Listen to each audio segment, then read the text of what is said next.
بسم الله الرحمن الرحيم إن الحمد لله نحمده ونستعينه ونستغفره ونعوذ بالله من شرور أنفسنا ومن سيئات أعمالنا من يهدي الله فلا مضل له ومن يضلله فلا هادي له وأشهد أن لا إله إلا الله وحده لا شريك له وأشهد أن محمدا عبده ورسوله وبعد فإن خير الحديث كتاب الله وخير الهدي هدي محمد صلى الله عليه وسلم وشر الأمور محدثاتها وكل محدثة بدعة وكل بدعة ضلالة وكل ضلالة في النار وقال عز وجل في القرآن المجيد أعوذ بالله من الشيطان الرجيم بسم الله الرحمن الرحيم يا أيها الذين آمنوا اتقوا الله حق تقاته ولا تموتن إلا وأنتم مسلمون وقال يا أيها الناس اتقوا ربكم الذي خلق من نفس واحدة وخلق منها زوجها بث منهما رجالا كثيرا ونساء واتقوا الله الذي تسألون به والأرحام إن الله كان عليكم رقيبا وقال يا أيها الذين آمنوا اتقوا الله وقولوا قولا سديدا يصلح لكم أعمالكم ويغفر لكم ذنوبكم ومن يطع الله ورسوله فقد فاز فوزا عظيما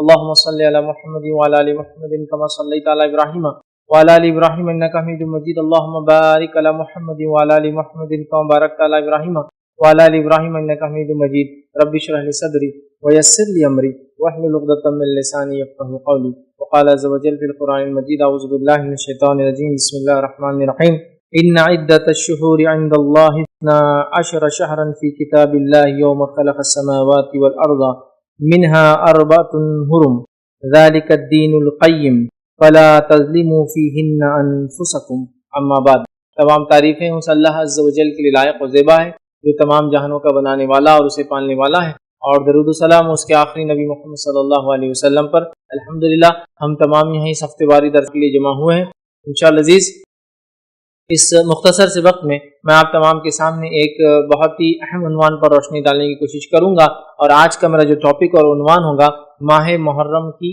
فضیلت یا ماہ محرم کی فضیلت اور اس میں کرنے والے اعمال انشاءاللہ عزیز اس بات پر میں روشنی ڈالنے کی آج کوشش کروں گا تاکہ محرم کا جو مہینہ ہماری زندگیوں میں اللہ رب العزت بھیجتا ہے جو حرمت والے مہینوں میں سے یاد رکھے ایک مہینہ ہے یہ ان محترم مہینوں میں سے جن کی حرمت کا اللہ رب العزت نے حکم دیا کب سے یہ محترم ہے جب سے اللہ رب العزت نے آسمان اور زمین کی پیدائش کی اور پھر نبی محترم صلی اللہ علیہ وسلم نے بہت سارے اعمال اس کے اندر کیے یا نبی اکرم صلی اللہ علیہ وسلم نے کچھ خاص اعمال اس مہینے کے اندر کیے یا اس کے اندر اس مہینے کی محترم ہونے کے علاوہ بھی اس کے اندر عاشورہ جو ایک دن آتا ہے اس کی بھی اپنی ایک فضیلت ہے یاد رکھیے اور اس میں بھی کرنے والے کچھ مخصوص اعمال ہے یاد رکھیے تو آج میں من جملہ ماہ محرم جو ہے اس کے اندر اس کی فضیلت کیا ہے پہلے ہم دیکھیں گے اور اس میں کرنے کے لیے جو نبی اکرم صلی اللہ علیہ وسلم نے جو کام کیے یا حکم دیا وہ کام کیسے کرے اور اس کام کے کرنے میں جو مسائل ہیں انشاءاللہ عزیز جو روزہ رکھنے کا حکم دیا اس کے تعلق سے کچھ باتیں انشاءاللہ عزیز میں آج آپ کے سامنے رکھنے کی کوشش کروں گا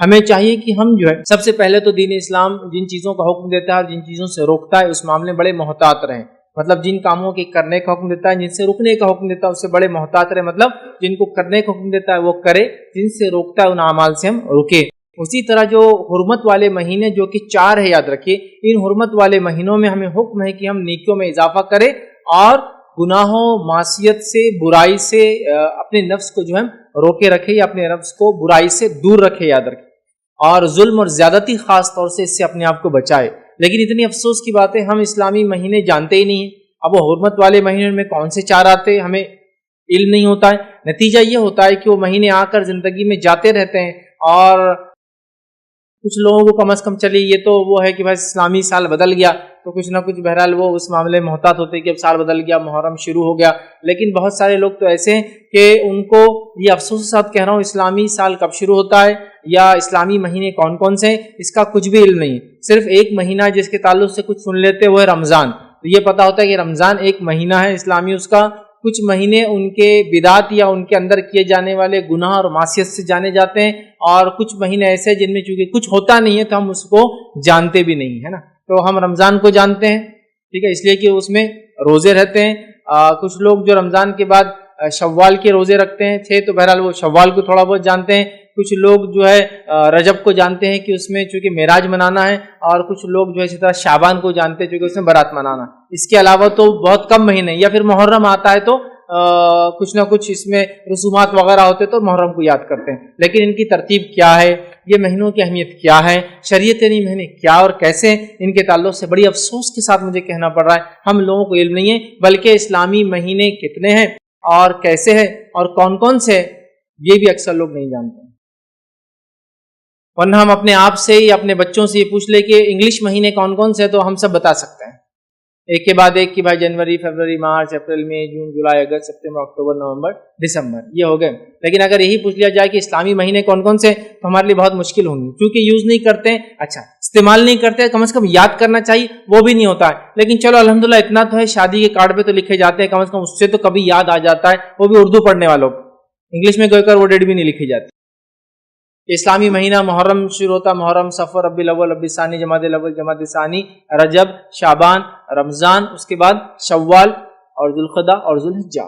ٹھیک ہے، تو یہ ایک کے بعد ایک مہینے یاد رکھیں. تو ہمیں وہ مہینے بھی یاد نہیں ہوتے، یاد رکھیں.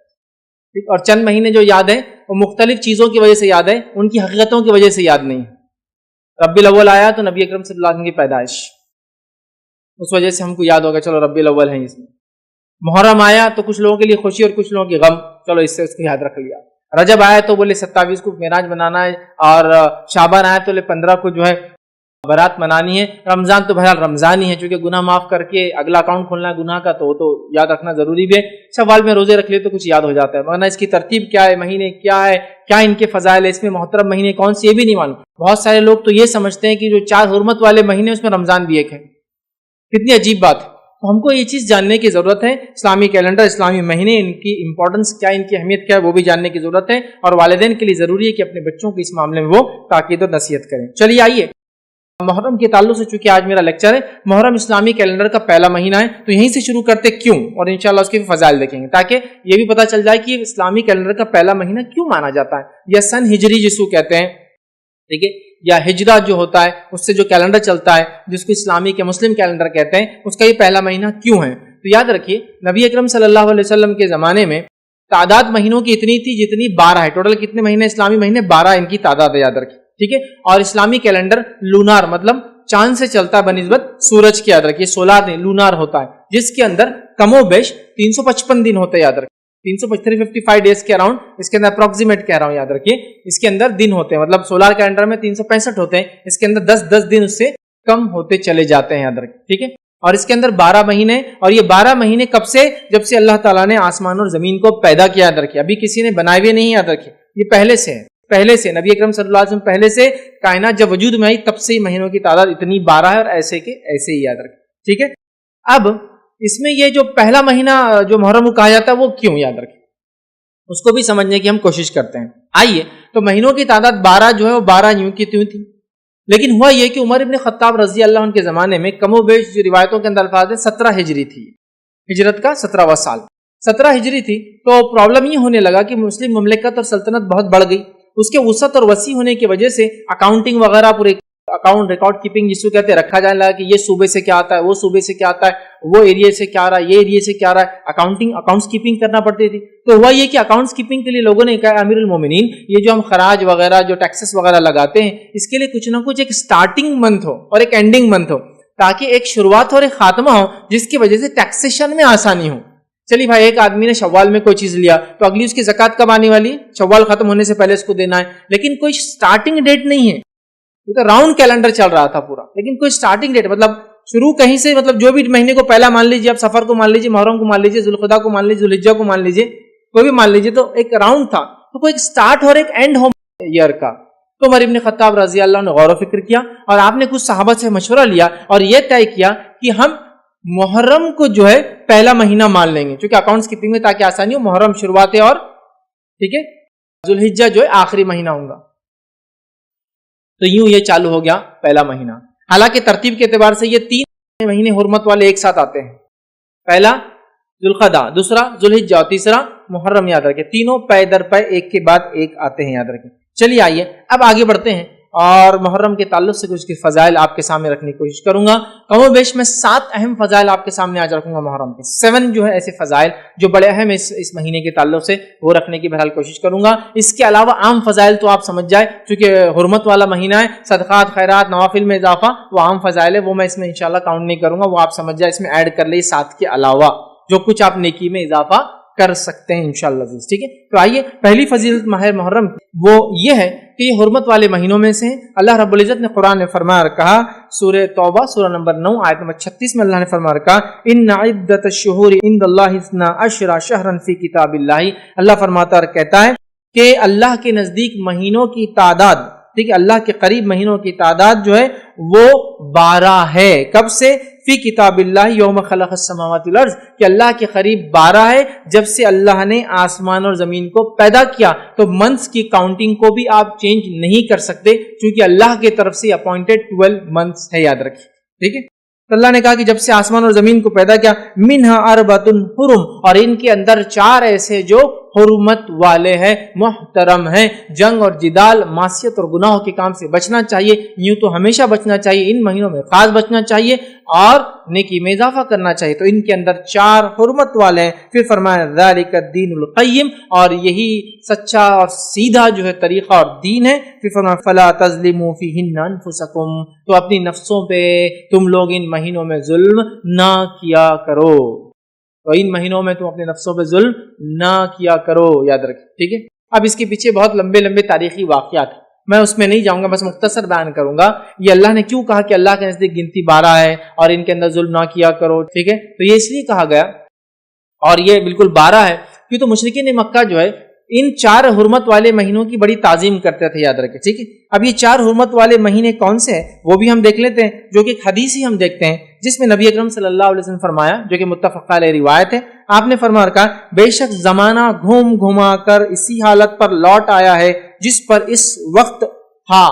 مطلب آپ سے کیا فرما رہے ہیں کہ بے شک زمانہ گھوم گھما کر اسی حالت پر لوٹ آیا ہے جس پر وہ اس وقت تھا جب اللہ تعالیٰ نے آسمان اور زمین کی تخلیق فرمائی. سال کے 12 مہینے ہیں جن میں 4 حرمت والے مہینے ہیں, 3 لگاتار پے در پے ہے, یعنی ذوالقعدہ, ذوالحجہ اور محرم. چوتھا مہینہ اس کے بعد آپ نے فرمایا مضر قبیلے کا ماہ رجب ہے جو جمادی الاخری اور شعبان کے درمیان آتا ہے. تو پتہ چلا 4 حرمت والے مہینے, ذوالقعدہ, ذوالحجہ, محرم اور رجب. اب یہ اللہ کے رسول صلی اللہ علیہ وسلم کیوں کہہ رہے کہ زمانہ گھوم گھما کے اس کی اصلی حالت پہ آ گیا ہے, اور اللہ نے کیوں کہا کہ اپنی نفسوں پہ ظلم مت کرو اور یہی سیدھا دین ہے. اس کے پیچھے واقعہ یہ ہے کہ مشرکین مکہ چونکہ دور جہالت میں بھی ان 4 مہینوں کو حرمت والا مانتے تھے, ذوالقعدہ, ذوالحجہ, محرم اور رجب کو وہ دور جہالت میں بھی حرمت والا مانتے تھے, اور ان کا اصل کام لوٹنا تھا. قافلوں وغیرہ کو لوٹ کر یہ اپنی معیشت, اپنے کاروبار, اپنے کام کاج, مطلب ان کا اکثر میں یہ کام تھا. اب ہوتا یہ تھا کہ 3 حرمت والے مہینے پے در پے آ جاتے تھے, تو یہ لوگ کیا کرتے تھے معلوم آپ کو, یہ لوگ 1 یا 2 مہینوں کو کھسکا دیتے تھے. مطلب کیا کرتے تھے کہ ایک سال ذوالقعدہ, ذوالحجہ بولتے تھے محرم سفر کے بعد آئیں گا, یہ سال محرم کب آئیں گا, سفر کے بعد آئیں گا. تو گویا 2 ہی حرمت والے اب لوٹ مار چالو کر چکے, 3 مہینے رکے رہنا ان کے لیے بڑا مشکل تھا, سمجھا. تو محرم کو کھسکا دیتے اور کہتے کہ یہ بار محرم سفر کے بعد آنے والا ہے. نبی اکرم صلی اللہ علیہ وسلم جس سال حج کیا تو اس سال یہ مہینے ترتیب میں تھے 3. تو آپ نے کہا زمانہ گھوم گھما کر اب اصلیت پر آ چکا ہے جیسا زمین و آسمان کے کریشن کے ٹائم پر تھا. مطلب نبی اکرم صلی اللہ علیہ وسلم جو خطبہ دے رہے ہیں تب عربوں نے اس کو بالکل ایک کے بعد ایک 3 مان لیا تھا, پے در پے تھے, اور اللہ کے رسول صلی اللہ علیہ وسلم نے جو کچھ گڑبڑ ان مہینوں کے اعتبار سے ہوئی ریکٹیفائی کر کے ہم کو بتا دیا کہ آج زمانہ بالکل میں جو کہہ رہا ہوں, جو وقت ہے, جو تاریخ ہے وہی ہے. اور جو مشرکین نے خلط ملط کر دیا تھا, مہینوں کو ٹرانسفر کرتے تھے کہ یہ سال سفر پہلے آئیں گا اور محرم بعد میں آئیں گا, ٹھیک ہے, تو وہ اب سب ختم ہو گیا ہے اور 4 حرمت والے مہینے ہیں. تو گویا مشرکین بھی ان 4 کو حرمت والا مانتے تھے. تو گویا محرم کی سب سے بڑی, سب سے پہلی, سب سے اول فضیلت یہ کہ یہ حرمت والے مہینوں میں سے ایک مہینہ ہے, اللہ کے چوزن منتھس میں سے ایک منتھ ہے جو محترم ہے, حرمت والا ہے. مطلب اس کے اندر بہت سارے گناہ اور ایسے اعمال سے جو عام دنوں میں بھی حرام ہے, ان ایام میں بدرجہ اولا حرام ہے کرنا, سمجھا. تو محترم, حرمت والا اسی لیے کہا جا رہا ہے کہ اندر بہت ساری چیزیں جو عام جگہ حلال ہے ان مہینوں میں حرام ہے. جنگ جدال کرنا, ڈیفنس کر سکتے, اٹیک نہیں کرنا, تو یہ ساری چیز اس میں انکلوڈڈ ہے, یاد رکھیں. تو یہ 4 محترم مہینوں میں سے ایک مہینہ ہے. تو یہ سب سے پہلی محرم کی فضیلت ہے, یاد رکھیں. آئیے آگے بڑھتے ہیں. محرم کی دوسری اہم فضیلت کیا ہے وہ آپ کے سامنے رکھتا ہوں. دوسری محرم کی اہم فضیلت ہے وہ یہ ہے، اللہ نے فرمایا جو سورہ توبہ کی آیت نمبر 36 کا ایک حصہ تھا، فَلَا تَظْلِمُوا فِيهِنَّ أَنفُسَكُمْ، تو ان مہینوں میں اپنے نفسوں پر ظلم نہ کرو، کہ ان مہینوں میں اپنے نفس پہ ظلم نہ کرو، گناہ اور معصیت کے کاموں سے بچو، محترم مہینہ ہے، گناہ کرو گے تو شدت ہے اس گناہ کی، ٹھیک ہے، نیکی کرو گے تو افضل ہے ان ایام میں، تو کہا اپنی نفسوں پر ظلم نہ کرو، اللہ رب العزت نے کہا، یاد رکھے۔ تو پتہ چلا عام مہینوں کے اعتبار سے ان مہینوں میں گناہ اور معصیت کرنا، یاد رکھیے، یہ زیادہ جو ہے بری بات ہے، اس اعتبار سے کہ اس مہینے کی عظمت و حرمت ہے۔ حالانکہ امام قتادہ رحمۃ اللہ علیہ فرماتے ہیں، ان کا قول ہے، حرمت والے مہینوں میں ظلم کرنا دیگر ماہ کے بنسبت ظلم کرنے سے زیادہ بڑا گناہ ہے اور غلطی کا کام ہے، اگرچہ ظلم کرنا ہر حال میں عظیم گناہ ہے، مگر اللہ اپنے امر میں سے جسے چاہتا ہے عظیم بنا دیتا ہے۔ تو امام قتادہ رحمۃ اللہ علیہ جو بڑے مشہور مفسرین میں بھی ہیں، ان کے اقوال آپ سنتے ہوں گے بار بار، وہ فرماتے ہیں کہ ان ایام میں حرمت والے 4 مہینوں میں گناہ کرنا بڑا زیادہ گناہ ہے۔ حالانکہ گناہ تو گناہ ہی ہے، ہر بار گناہ کا گناہ ہی ملیں گا، لیکن چونکہ اللہ نے ان کو حرمت والا قرار دیا ہے، اس میں گناہ کرنا ایک عظیم گناہ ہے، مطلب اس کا گناہ زیادہ ملیں گا۔ تو ہمیں ان مہینوں میں اپنے آپ کو ظلم، زیادتی اور گناہ اور معصیت سے بچانا چاہیے اور نیکی میں اضافہ کرنا چاہیے۔ تو گویا یہ مہینے میں اس کی حرمت میں، اس کی فضیلت میں ایک فضیلت یہ ہے کہ اس میں ہمیں نیکیوں میں اضافہ کرنا چاہیے، گناہوں سے رکنا چاہیے، کیونکہ یہ حرمت والا مہینہ ہے۔ اب یہ حرمت والا مہینہ ہے، معلوم ہوگا تو ہم نیکی میں آگے بڑھیں گے، گناہ سے بچیں گے نا۔ اب نون ہی نہیں، محرم کب آتا ہے کب چلا جاتا ہے معلوم نہیں۔ اچھا کچھ لوگوں کو معلوم بھی ہے تو بس اتنا معلوم کہ عاشورے کا ایک دن ہے اور کچھ بھی نہیں معلوم۔ نہیں میرے بھائی، یہ پورا کمپلیٹ منتھ، چاہے 29 کا ہو یا 30 ڈیز کا ہو، حرمت والا ہے، اور یہ چاروں مہینے کمپلیٹلی حرمت والے ہیں، کمپلیٹلی بالکل۔ ذوالقعدہ، ذوالحجہ، محرم اور رجب کمپلیٹ حرمت والے، چاہے کتنے بھی دن کے ہو، 30 کے ہو یا 29 کے۔ ہاں ان میں بھی مخصوص ایام اور زیادہ کچھ ہے، جیسے کہ ذوالحجہ کے پہلے 10 ایام اتنے افضل ہے کہ اس میں کیے گئے اعمال باقی تمام سال کے اعمال سے افضل ہے نا۔ پہلے 10 دن ہم سب جانتے ہیں، تو بڑے حرمت والے، یاد رکھیے یہ ایام ہیں۔ تو اس میں دوسری فضیلت یہ ہے، نیکی میں آگے بڑھنا ہے، اپنے نفس کو ظلم سے بچانا ہے، یاد رکھیے، تبھی ہم ظلم سے بچا سکتے اپنی نفس کو جب معلوم ہو یہ مہینہ چل رہا ہے۔ چلیے آئیے آگے بڑھتے ہیں۔ تیسری فضیلت اس ماہ کی، اس مہینے کی، اس منتھ کی کیا ہے وہ دیکھتے ہیں۔ اسے نبی اکرم صلی اللہ علیہ وسلم نے اللہ کا مہینہ قرار دیا ہے۔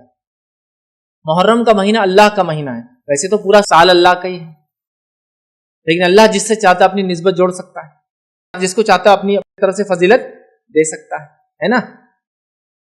تمام دن اللہ کے ہیں، تمام مہینے اللہ کی، لیکن اللہ اس کو جوڑتا ہے۔ تمام کائنات میں جو کچھ ہے وہ اللہ کا ہے، تمام مسجدیں اللہ کا گھر ہے، لیکن اللہ نے ایک گھر کو خاص نسبت دی اپنے سے، اور وہ بیت اللہ ہے۔ اللہ کی مرضی کہ کسی جگہ کو، کسی مقام کو، کسی دن کو، کسی مہینے کو اپنے سے جوڑ سکتا ہے، یہ اللہ کی مرضی۔ تو نبی اکرم صلی اللہ علیہ وسلم نے اس ماہ کو، حالانکہ سارے ماہ اللہ کے ہیں، اللہ کا مہینہ قرار دیا، اللہ نے اپنی نسبت جوڑا اس میں۔ اس سے بھی اس کی فضیلت میں سمجھتا ہوں آپ لوگوں کے سامنے، ہمارے سامنے واضح ہوتی ہے، یاد رکھیے۔ تو ٹھیک ہے، تو آئیے، اللہ کا مہینہ ہے، اس تعلق صحیح مسلم کی روایت ہے، نبی اکرم صلی اللہ علیہ وسلم فرماتے ہیں، اور حدیث کے الفاظ ہے، افضل الصیام بعد رمضان شہر اللہ المحرم۔ کیا فرماتے ہیں؟ رمضان المبارک کے بعد اللہ کے مہینے محرم کے روزے سب سے زیادہ افضل ہیں۔ تو یہاں اللہ کا مہینہ شہر اللہ المحرم کہا، تو یہاں کا شہر اللہ المحرم، اللہ کا مہینہ محرم، یہاں ہمارا ابھی جو جملہ ہے یہ لیں گے ہم، اللہ کا مہینہ محرم۔ تو تیسری فضیلت اس مہینے کی ہے، نبی اکرم صلی اللہ علیہ وسلم نے اس ماہ کو اللہ کا مہینہ کہا ہے۔ میں سمجھتا ہوں فضیلت بڑی واضح ہے، یہ اللہ کا مہینہ ہے، سارا سال اللہ کا، لیکن اس مہینے کو اللہ نے خاص نسبت دی اپنے آپ سے، یاد رکھیے۔ ابن رجب رحمۃ اللہ علیہ فرماتے اور کہتے ہیں کہ اس حدیث میں اس بات کی صراحت ہے، کلیریفیکیشن ہے کہ رمضان کے بعد سب سے بہترین نفل روزہ اللہ کے مہینے محرم کا ہے۔ رمضان کے بعد ایک تو اس میں شہر اللہ المحرم سے پہلے کہ افضل الصیام، سب سے افضل روزہ اس مہینے کا ہے، اور وہ کون سا مہینہ ہے؟ جو ہے محرم کا ہے، اور یہ مہینہ کیا ہے؟ اللہ کا مہینہ، یاد رکھے، یہ یہاں بتایا جا رہا ہے. تو محرم یہ اللہ کا مہینہ یاد رکھیے، اور اس کی بڑی جو ہے حرمت ہے، یاد رکھیے، اس مہینے کی یاد رکھیے. ٹھیک ہے. اب آئیے، چونکہ اس کو اللہ کا مہینہ محرم کہا گیا ہے، اسی سے ہم اس کی چوتھی فضیلت بھی دیتے ہیں. اور چوتھی فضیلت اس مہینے کی وہ یہ ہے کہ حرمت والے مہینوں میں یہ سب سے افضل مہینہ ہے. حرمت والے مہینے کتنے ہیں؟ 4 ہیں. اس میں یہ سب سے افضل ہے. یہ تو خاص طور سے اس مہینے کی نسبت یہ کہا گیا شہر اللہ المحرم، اللہ کا مہینہ محرم. سمجھ رہے ہیں؟ اللہ کا مہینہ محرم کیا گیا. اور اس تعلق سے بعض اسلاف کے اقوال کیسے دیکھیے، جو میں کہہ رہا ہوں حرمت والے مہینے سب سے افضل ہے، کیوں کہہ رہا ہوں کہ بعض علماء اور بعض اسلاف کے اقوال اس طرح سے وہ کہتے ہیں، جیسا کہ حسن بصری رحمۃ اللہ علیہ، جو کہ تابعین نے بڑا مقام، اونچا مقام، کبار تابعین میں سے، وہ فرماتے اور کہتے ہیں کہ حرمت والے مہینے میں سب سے افضل اللہ کا مہینہ محرم ہے. نیز فرمایا، مطلب اسی سے اللہ کا مہینے سے فرماتے ہیں، اللہ نے سال کا آغاز حرمت والے مہینے سے کیا ہے اور حرمت والے مہینے سے ختم کیا ہے. مطلب محرم سے چالو ہوا اور ذوالحجہ پہ ختم ہوا، جو ہے مہینے سے ختم کیا ہے. لہذا اللہ کے نزدیک سال میں ماہ رمضان کے بعد محرم سے بڑھ کر کوئی ماہ نہیں ہے. تو اس سے وہ کہتے ہیں کہ یہ اللہ کا مہینہ ہے تو حرمت والے مہینوں میں سب سے افضل ہے، اور روزوں کے اعتبار سے رمضان کے بعد اس کے روزے کا مقام ہے. تو وہ رمضان کے بعد اسی کا مقام ہے فضیلت کے اعتبار سے، لیکن حرمت والے مہینوں میں یہ ٹاپ موسٹ کہلائیں گا چونکہ اس کی بڑی اہمیت. اسی طرح ایک اور چیز آتی ہے، وہ یہ ہے کہ محرم میں سب سے افضل یاد رکھیے وہ کیا ہے. تو محرم میں بھی سب سے افضل جو سلف کے اقوال ہے کہ سلف 3 عشروں کو بڑی اہمیت دیتے. ہمارے جو اسلاف تھے، صحابہ، تابعین، تبع تابعین، وہ 3 عشروں کو، 3 دہائیوں کو، عشر مطلب 10 ڈیز جو ہوتے منتھ کے، ان کو اہمیت دیتے تھے. وہ کون کون سے ہیں؟ ٹھیک ہے، عشروں میں تعظیم کرتے تھے، اہمیت دیتے تھے. وہ کون سے؟ پہلا وہ کہتے ہیں کہ رمضان کا آخری عشرہ، اس کی بڑی اہمیت تھی سلف کے پاس. ذوالحجہ کا پہلا عشرہ، اس کی بڑی اہمیت تھی سلف کے پاس. اور محرم کا پہلا عشرہ، اس کی بڑی اہمیت تھی سلف کے پاس. یہ 10 ڈیز جو بڑے اہمیت کے حامل ہے. رمضان کا آخری 10 دن جس میں قدر آتی ہے، اور ذوالحجہ کی پہلے 10 دن جو سب سے افضل دن ہے، اس سے افضل کوئی دن نہیں ہے، اور محرم کے پہلے 10 دن. ٹھیک ہے. تو اس سے اس کی چوتھی فضیلت پتہ چلتی ہے، حرمت والے مہینوں میں یہ بڑا افضل ہے. آئیے اس کی 5ویں فضیلت کیا ہے، 5th اس کی فضیلت کیا ہے، وہ کیا ہے؟ اس عظیم ماہ میں کثرت سے روزے رکھنا مستحب ہے، جو کہ صحیح مسلم کی وہ روایت ہے، افضل الصیام بعد رمضان شہر اللہ المحرم، کہ رمضان کے بعد اللہ کے قریب سب سے افضل روزے محرم ہیں، یا دوسرے الفاظ میں نفل روزوں میں سب سے افضل روزے محرم کے ہیں. اور آگے نبی اکرم صلی اللہ علیہ وسلم اسی حدیث میں وَأَفْضَلُ الصَّلَاةِ بَعْدَ الْفَرِيضَةِ صَلَاةُ اللَّيْلِ، اور سب سے افضل صلاۃ، سب سے افضل نماز فرض نمازوں کے بعد وہ رات کی نماز ہے. تو نفل میں سب سے افضل تہجد، اور نفل روزوں میں سب سے افضل محرم کے روزے ہیں. کیوں؟ تو افضل الصیام، سب سے افضل روزے بعد رمضان، رمضان کے بعد کون سے؟ اللہ کے مہینے محرم کے. ہمیں چاہیے اس مہینے محرم میں کیا کریں؟ کثرت سے روزے رکھیں، کثرت سے روزے رکھیں، گناہوں سے بچے، نیکیوں کے کام میں آگے بڑھے، ہے نا. ان کے اول 10 دن کے زیادہ فائدے اٹھائے. یہ بڑی اہم بات ہے، یاد رکھیں، یہ بڑی اہم بات ہے. اس کو بہت سوچ وچار کر کے ہمیں پلان آرڈر میں اس منتھ کو جینے کی کوشش کرنا چاہیے، یاد رکھیے. لیکن یہ تب ہوگا جب ہم کو اس کی اہمیت، اس کی فضیلت معلوم ہوں گی، یاد رکھیے. ٹھیک ہے. تو یہ جو ہے بہت عظیم ہے، اور سب سے افضل نفل روزہ اسی مہینے کا، یاد رکھیے، روزہ ہے. اور اس حدیث سے صراحت ہوتی ہے، ابن رجب کا میں نے وہ قول آپ کے سامنے رکھا رحمۃ اللہ علیہ کا، وہ فرماتے ہیں اس حدیث سے اس بات کی صراحت ہوتی ہے کہ رمضان کے بعد سب سے بہترین نفل روزہ اللہ کے مہینے محرم کا روزہ ہے، یاد رکھیے. اور یہ یاد رکھیے نفل روزوں میں سب سے افضل ہے، یاد رکھیے. اسی طرح جو ہے محرم میں روزہ رکھنا جو ہے، اور کثرت سے روزہ رکھنا، یہ بڑی اہم چیز ہے، یاد رکھیے. اس کا یہی معنی ہے کہ ایک انسان نفل روزہ رکھے اور محرم کا روزہ سب سے افضل ہے. اس کا معنی ہی ہوتا ہے کہ ہم زیادہ سے زیادہ اگر نفل روزے رکھنے کی کوشش کرتے ہیں تو کون سے مہینے میں رکھیں؟ محرم کے مہینے میں رکھنے کی کوشش کریں، یاد رکھیں. کیونکہ نبی اکرم صلی اللہ علیہ وسلم رمضان کے علاوہ بھی، رمضان کے علاوہ نبی اکرم صلی اللہ علیہ وسلم نے، یاد رکھیے اس بات کو بھی آپ ذہن میں رکھیں کہ نبی اکرم صلی اللہ علیہ وسلم نے رمضان کے علاوہ کسی مہینے کے پورے روزے نہیں رکھے. مطلب یہ ہوا کہ محرم کے مہینے جس کو کہیں گے یہ پسندیدہ ہے کہ اس کو زیادہ انسان رکھے، لیکن زیادہ کا معنی یہ نہیں کہ پورے مہینے کی، لیکن کو رکھتا ہے تو کوئی گناہ نہیں کرتا، یاد رکھے. چونکہ اس کا معنی ہے کہ جس کو کہیں گے یہ پسندیدہ چیز ہے کہ ہم زیادہ کوشش کریں، لیکن نبی اکرم صلی اللہ علیہ وسلم نے رمضان کے جیسا روزہ مطلب پورے مہینے کا روزہ رمضان کے علاوہ کسی مہینے کا نہیں رکھا. اور متفق علیہ روایت ہے، اس کے الفاظ اس طرح سے ہے کہ رمضان کے علاوہ نبی اکرم صلی اللہ علیہ وسلم نے کبھی بھی جو ہے ایک ماہ کے مکمل روزے نہیں رکھا اور نہ ہی شعبان سے زیادہ کسی مہینے میں روزے رکھے. اسے پتہ چلا کہ محرم کا مہینہ یہ پسندیدہ ہے، کوشش کرنا چاہیے رکھے، لیکن پورے مہینے کا رکھنا نبی اکرم صلی اللہ علیہ وسلم ثابت نہیں ہے.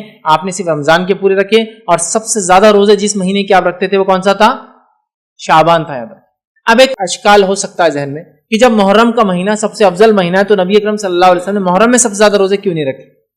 تو اس کے لیے علماء لکھتے ہیں ہو سکتا ہے محرم کی فضیلت نبی اکرم صلی اللہ علیہ وسلم کو بعد میں بتائی گئی ہو اور اس سے پہلے آپ شعبان کے روزے رکھتے رہے. ہو سکتا ہے محرم کی فضیلت تو پہلے بتائی گئی ہو لیکن غزوات، سفر یا بیماری کی وجہ سے اللہ کے رسول نے اس کے روزے زیادہ نہ رکھے ہو، کچھ بھی ریزن ہو سکتا ہے. لیکن افضل تو سب سے کون سے؟ محرم کے. لیکن نبی اکرم صلی اللہ علیہ وسلم نے کمپلیٹ منتھ کے روزے صرف رمضان کے رکھے اور رمضان کے علاوہ شعبان سے زیادہ روزے آپ کسی مہینے میں نہیں رکھتے تھے. یاد رکھیں. ٹھیک ہے. لیکن افضل تو بہرحال اسی کے، تو اس سے پتہ چلتا ہے کہ یہ استحباب جس کو بولتے ہیں مستحب ہے کہ ہم جو اس کے روزے زیادہ زیادہ رکھنے کی جو ہے بہرحال کوشش کریں. ٹھیک ہے. آئیے آگے بڑھتے ہیں. چھٹی فضیلت اس مہینے کی کیا ہے؟ 6 فضیلت ہم دیکھتے ہیں. چھٹی کیا ہے؟ وہ یہ کہ محرم میں عاشورہ ہے. محرم میں عاشورہ ہے. عاشورہ کیا ہے؟ محرم کی 10 تاریخ محرم میں عاشورہ ہے. اور عاشورہ کیا ہے؟ محرم کی 10 تاریخ ہے. یاد رکھیں. آئیے اس کے تعلق سے بھی کچھ باتیں ہم سیکھنے کی کوشش کرتے ہیں. ٹھیک ہے. جمہور کے نزدیک، سلف اور خلف کے نزدیک یاد رکھیے محرم کی 10 تاریخ کو عاشورہ کہتے ہیں. اس میں کوئی اختلاف نہیں کہ عاشورہ کب آتا ہے. محرم کی 10 تاریخ کو عاشورہ کہتے ہیں. لیکن ایک بار وضاحت کر دوں، لوگوں نے اس تعلق سے بڑی جھوٹی سچی روایتیں بیان کی. یاد رکھیے اتنی کہ کبھی کبھار تو کاؤنٹ نہیں کر سکتے. لیکن عاشورے کے تعلق سے اکثر روایتیں ضعیف اور موضوع ہے، سوائے چند کو چھوڑ کے جو میں آپ کے سامنے رکھ دوں گا آج انشاءاللہ. سمجھ رہا؟ بہت سارے لوگ اس کی بہت ساری فضیلتیں بیان کرتے، یہ تک بیان کرتے کہ آسمان اسی دن بنا، زمین اسی دن بنا، آدم علیہ السلام اسی دن بنے، اسی دن زمین پہ بھیجے گئے، اسی دن توبہ قبول ہوئی، اسی دن یونس علیہ السلام مچھلی کے پیٹ میں گئے، اسی دن نکالے گئے. ایسی کوئی صحیح روایت نہیں ملتی ہے. چونکہ دیکھیے جب بات آتی ہے فرمان نبی کی، مطلب قرآن کے علاوہ اگر وحی کا کوئی ذریعہ ہے تو فرمان نبی ہے صلی اللہ علیہ وسلم. فرمان نبی میں اگر کوئی چیز نہ ہو تو میں اپنے دل سے راب بول کر اللہ کے سامنے پکڑ میں نہیں آنا چاہیے، ہے نا؟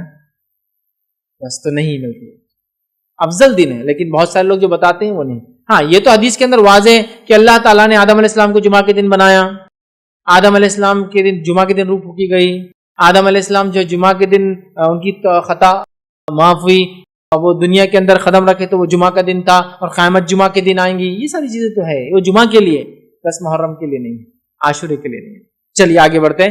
تو عاشورہ یاد رکھیے یہ بڑا اور مشہور اور معروف ہے، ہم سب عاشورے کے تعلق سے جانتے ہیں. عاشورہ 10 محرم کو ہوتا ہے اور اس دن روزہ رکھنا یہ سنت ہے. عاشورے کی فضیلت اپنی جگہ ہے اور اس دن روزہ رکھنا یہ کیا ہے؟ سنت ہے. صحیح مسلم کی روایت ہے، نبی اکرم صلی اللہ علیہ وسلم فرماتے اور کہتے ہیں کہ جو صحیح مسلم کی روایت ہے، مجھے اللہ تعالیٰ سے امید ہے کہ یوم عاشورے کا روزہ گزشتہ 1 سال کے صغیرہ گناہوں کا کفارہ بنے گا. مجھے امید ہے کہ عاشورے کا روزہ پچھلے 1 سال کے صغیرہ گناہوں کا کفارہ بنے گا. حالانکہ حدیث میں صغیرہ نہیں ہے لیکن میں ترجمے رکھ رہا ہوں. کیوں؟ اس لیے کہ کبھی بھی کبیرہ گناہ بغیر توبہ کے معاف نہیں ہوتے، اور اگر بندوں کے ساتھ کیے گئے تو بندوں سے بھی معافی ضروری ہے. جہاں بھی حدیث میں الفاظ آتے ایک روزہ، جیسے کہ ذوالحجہ کا 1 روزہ پچھلے 1 سال اور آگے آنے والے 1 سال کے گناہوں کا کفارہ ہے، اسی طرح عاشورے کا روزہ یہ گزشتہ 1 سال کے. لیکن یہاں جتنی بھی ایسی باتیں آتی یہ سب صغیرہ ہے. جس حدیث میں الفاظ ہے ایک نماز سے دوسری نماز کے بیچ میں ہونے والے گناہ نماز کی وجہ سے معاف ہوتے ہیں، یہ صغیرہ ہے. جمعہ سے لے کر جمعہ مطلب ایک جمعہ سے لے کر انسان کنٹینیوس نمازیں پڑھتا ہے اگلے جمعہ تک، تو بیچ کے تمام گناہ معاف ہو جاتے ہیں. اس سے مراد صغیرہ ہے. کبیرہ گناہوں کے لیے توبہ واجب ہے، ضروری ہے، کمپلسری ہے. اس لیے یاد رکھیے، ذہن میں رکھیے جہاں بھی حدیثوں میں بات آتی ہے صغائر کے تعلق سے. ٹھیک ہے. تو مجھے امید ہے کہ یہ پچھلے 1 سال کے گناہوں کا کفارہ بنیں گے. نبی اکرم صلی اللہ علیہ وسلم حدیث میں فرمایا، صحیح مسلم کی روایت ہے. ٹھیک ہے. اسی طرح عاشورے کے روزے سے تمام چھوٹے گناہ معاف ہو جاتے ہیں، لیکن بڑے گناہ معاف نہیں ہوتے، اس کے لیے توبہ ضروری ہے۔ اب ایک سوال، کسی نے اگر چھوٹے گناہ کیا ہی نہ ہو پورے سال، نہ چھوٹے کیا ہو نہ بڑے کیا ہو، تو پھر کیا ہوگا عاشورے سے اس کو فائدہ؟ اس کے درجات علماء لکھتے بلند ہو جائیں گے۔ چھوٹے بھی گناہ نہیں کیا، بڑے بھی گناہ نہیں کیا، اس کے درجات بلند ہو جائیں گے۔ یاد۔ اسی طرح اگر کسی نے چھوٹے گناہ نہیں کیا ہو اور بڑے ہے اس کے اکاؤنٹ میں، تو علماء لکھتے انشاءاللہ عزیز ان بڑے گناہوں کے شدت میں انشاءاللہ اللہ تخفیف کریں گا۔ مطلب اس کے تعلق سے علماء لکھتے ہیں کہ اگر کسی کے کبیرہ اور صغیرہ گناہ نہ ہو تو اللہ تعالیٰ اس کے درجات کو بلند کر دے گا اور اس کی نیکیوں بڑھا دی جائیں گی، لکھ دی جائیں گی۔ اور اگر ایک یا متعدد کبیرہ گناہ ہوئے لیکن کوئی صغیرہ گناہ اس کے اکاؤنٹ میں نہ ہوا، تو ہمیں امید ہے کہ کبیرہ گناہوں میں سے کچھ تخفیف کر دی جائیں گی، شدت کم کر دی جائیں گی، ہلکا کر دیا جائے گا انشاءاللہ۔ ٹھیک، تو بہرحال تو کسی نے اگر صغیرہ کیا نہ ہو نیکی ملیں گی، درجات بلند ہوں گے، اور کبیرہ ہو صرف اکاؤنٹ میں، صغیرہ نہ ہو تو انشاءاللہ تخفیف کی امید کی جا سکتی ہے انشاءاللہ۔ ٹھیک، اسی طرح جو ہے انسان کو چاہیے کہ 10 محرم کے روزے کے تعلق سے اپنے اہل و عیال کو، گھر والوں کو، بیوی بچوں کو، غلاموں کو، جان پہچان والوں کو سحر کے لیے بھی جگائے اور روزہ رکھنے کی تاکید کرے۔ سمجھ رہا؟ سحر کے لیے بھی جگانا چاہیے روزہ۔ سحر کے لیے میں کیوں کہہ رہا ہوں؟ کیونکہ یہ عام دنوں میں سحر کا ٹائم کسی کو معلوم نہیں ہوتا، خاص دنوں میں رمضان میں تو پورا اس کا تقویم آ جاتی نا، ٹائم ٹیبل آ جاتا ہے۔ عام دنوں میں ٹائم ٹیبل نہیں ہوتا تو بڑا کنفیوژن ہو جاتا ہے۔ تو آپ لوگ آج کل تو بڑا آسان ہے، آپ اگر موبائلس یوز کرتے ہیں تو آج کل تو ایسے ایپس ہیں جس میں آپ ڈال دیں کہ آج کا سحر کا آخری وقت، تہجد کا آخری وقت اور سحر کا آخری وقت ایک ہی ہوتا ہے، مطلب فجر کی سٹارٹ سے پہلے سحر کر سکتے ہو، تہجد بھی پڑھ سکتے ہو۔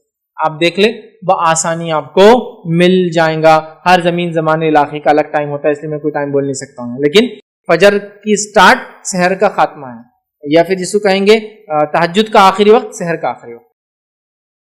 ٹھیک ہے، تو بہرحال آپ اٹھائے، سب کو تیار کرے۔ آئیے اس تعلق سے ایک صحابیہ کا واقعہ سنتے ہیں، اور وہ فرماتی اور کہتی ہے، جن کا نام ربی بنت معوذ رضی اللہ عنہ، وہ کہتی ہے ہم خود اس روزے کو رکھتی تھی اور اپنے بچوں کو بھی روزہ رکھواتی تھی، اور ہم ان کے لیے اون کا گڑیا بنا دیتی تھی، مطلب اون کی گڑیا بنا دیتی تھی۔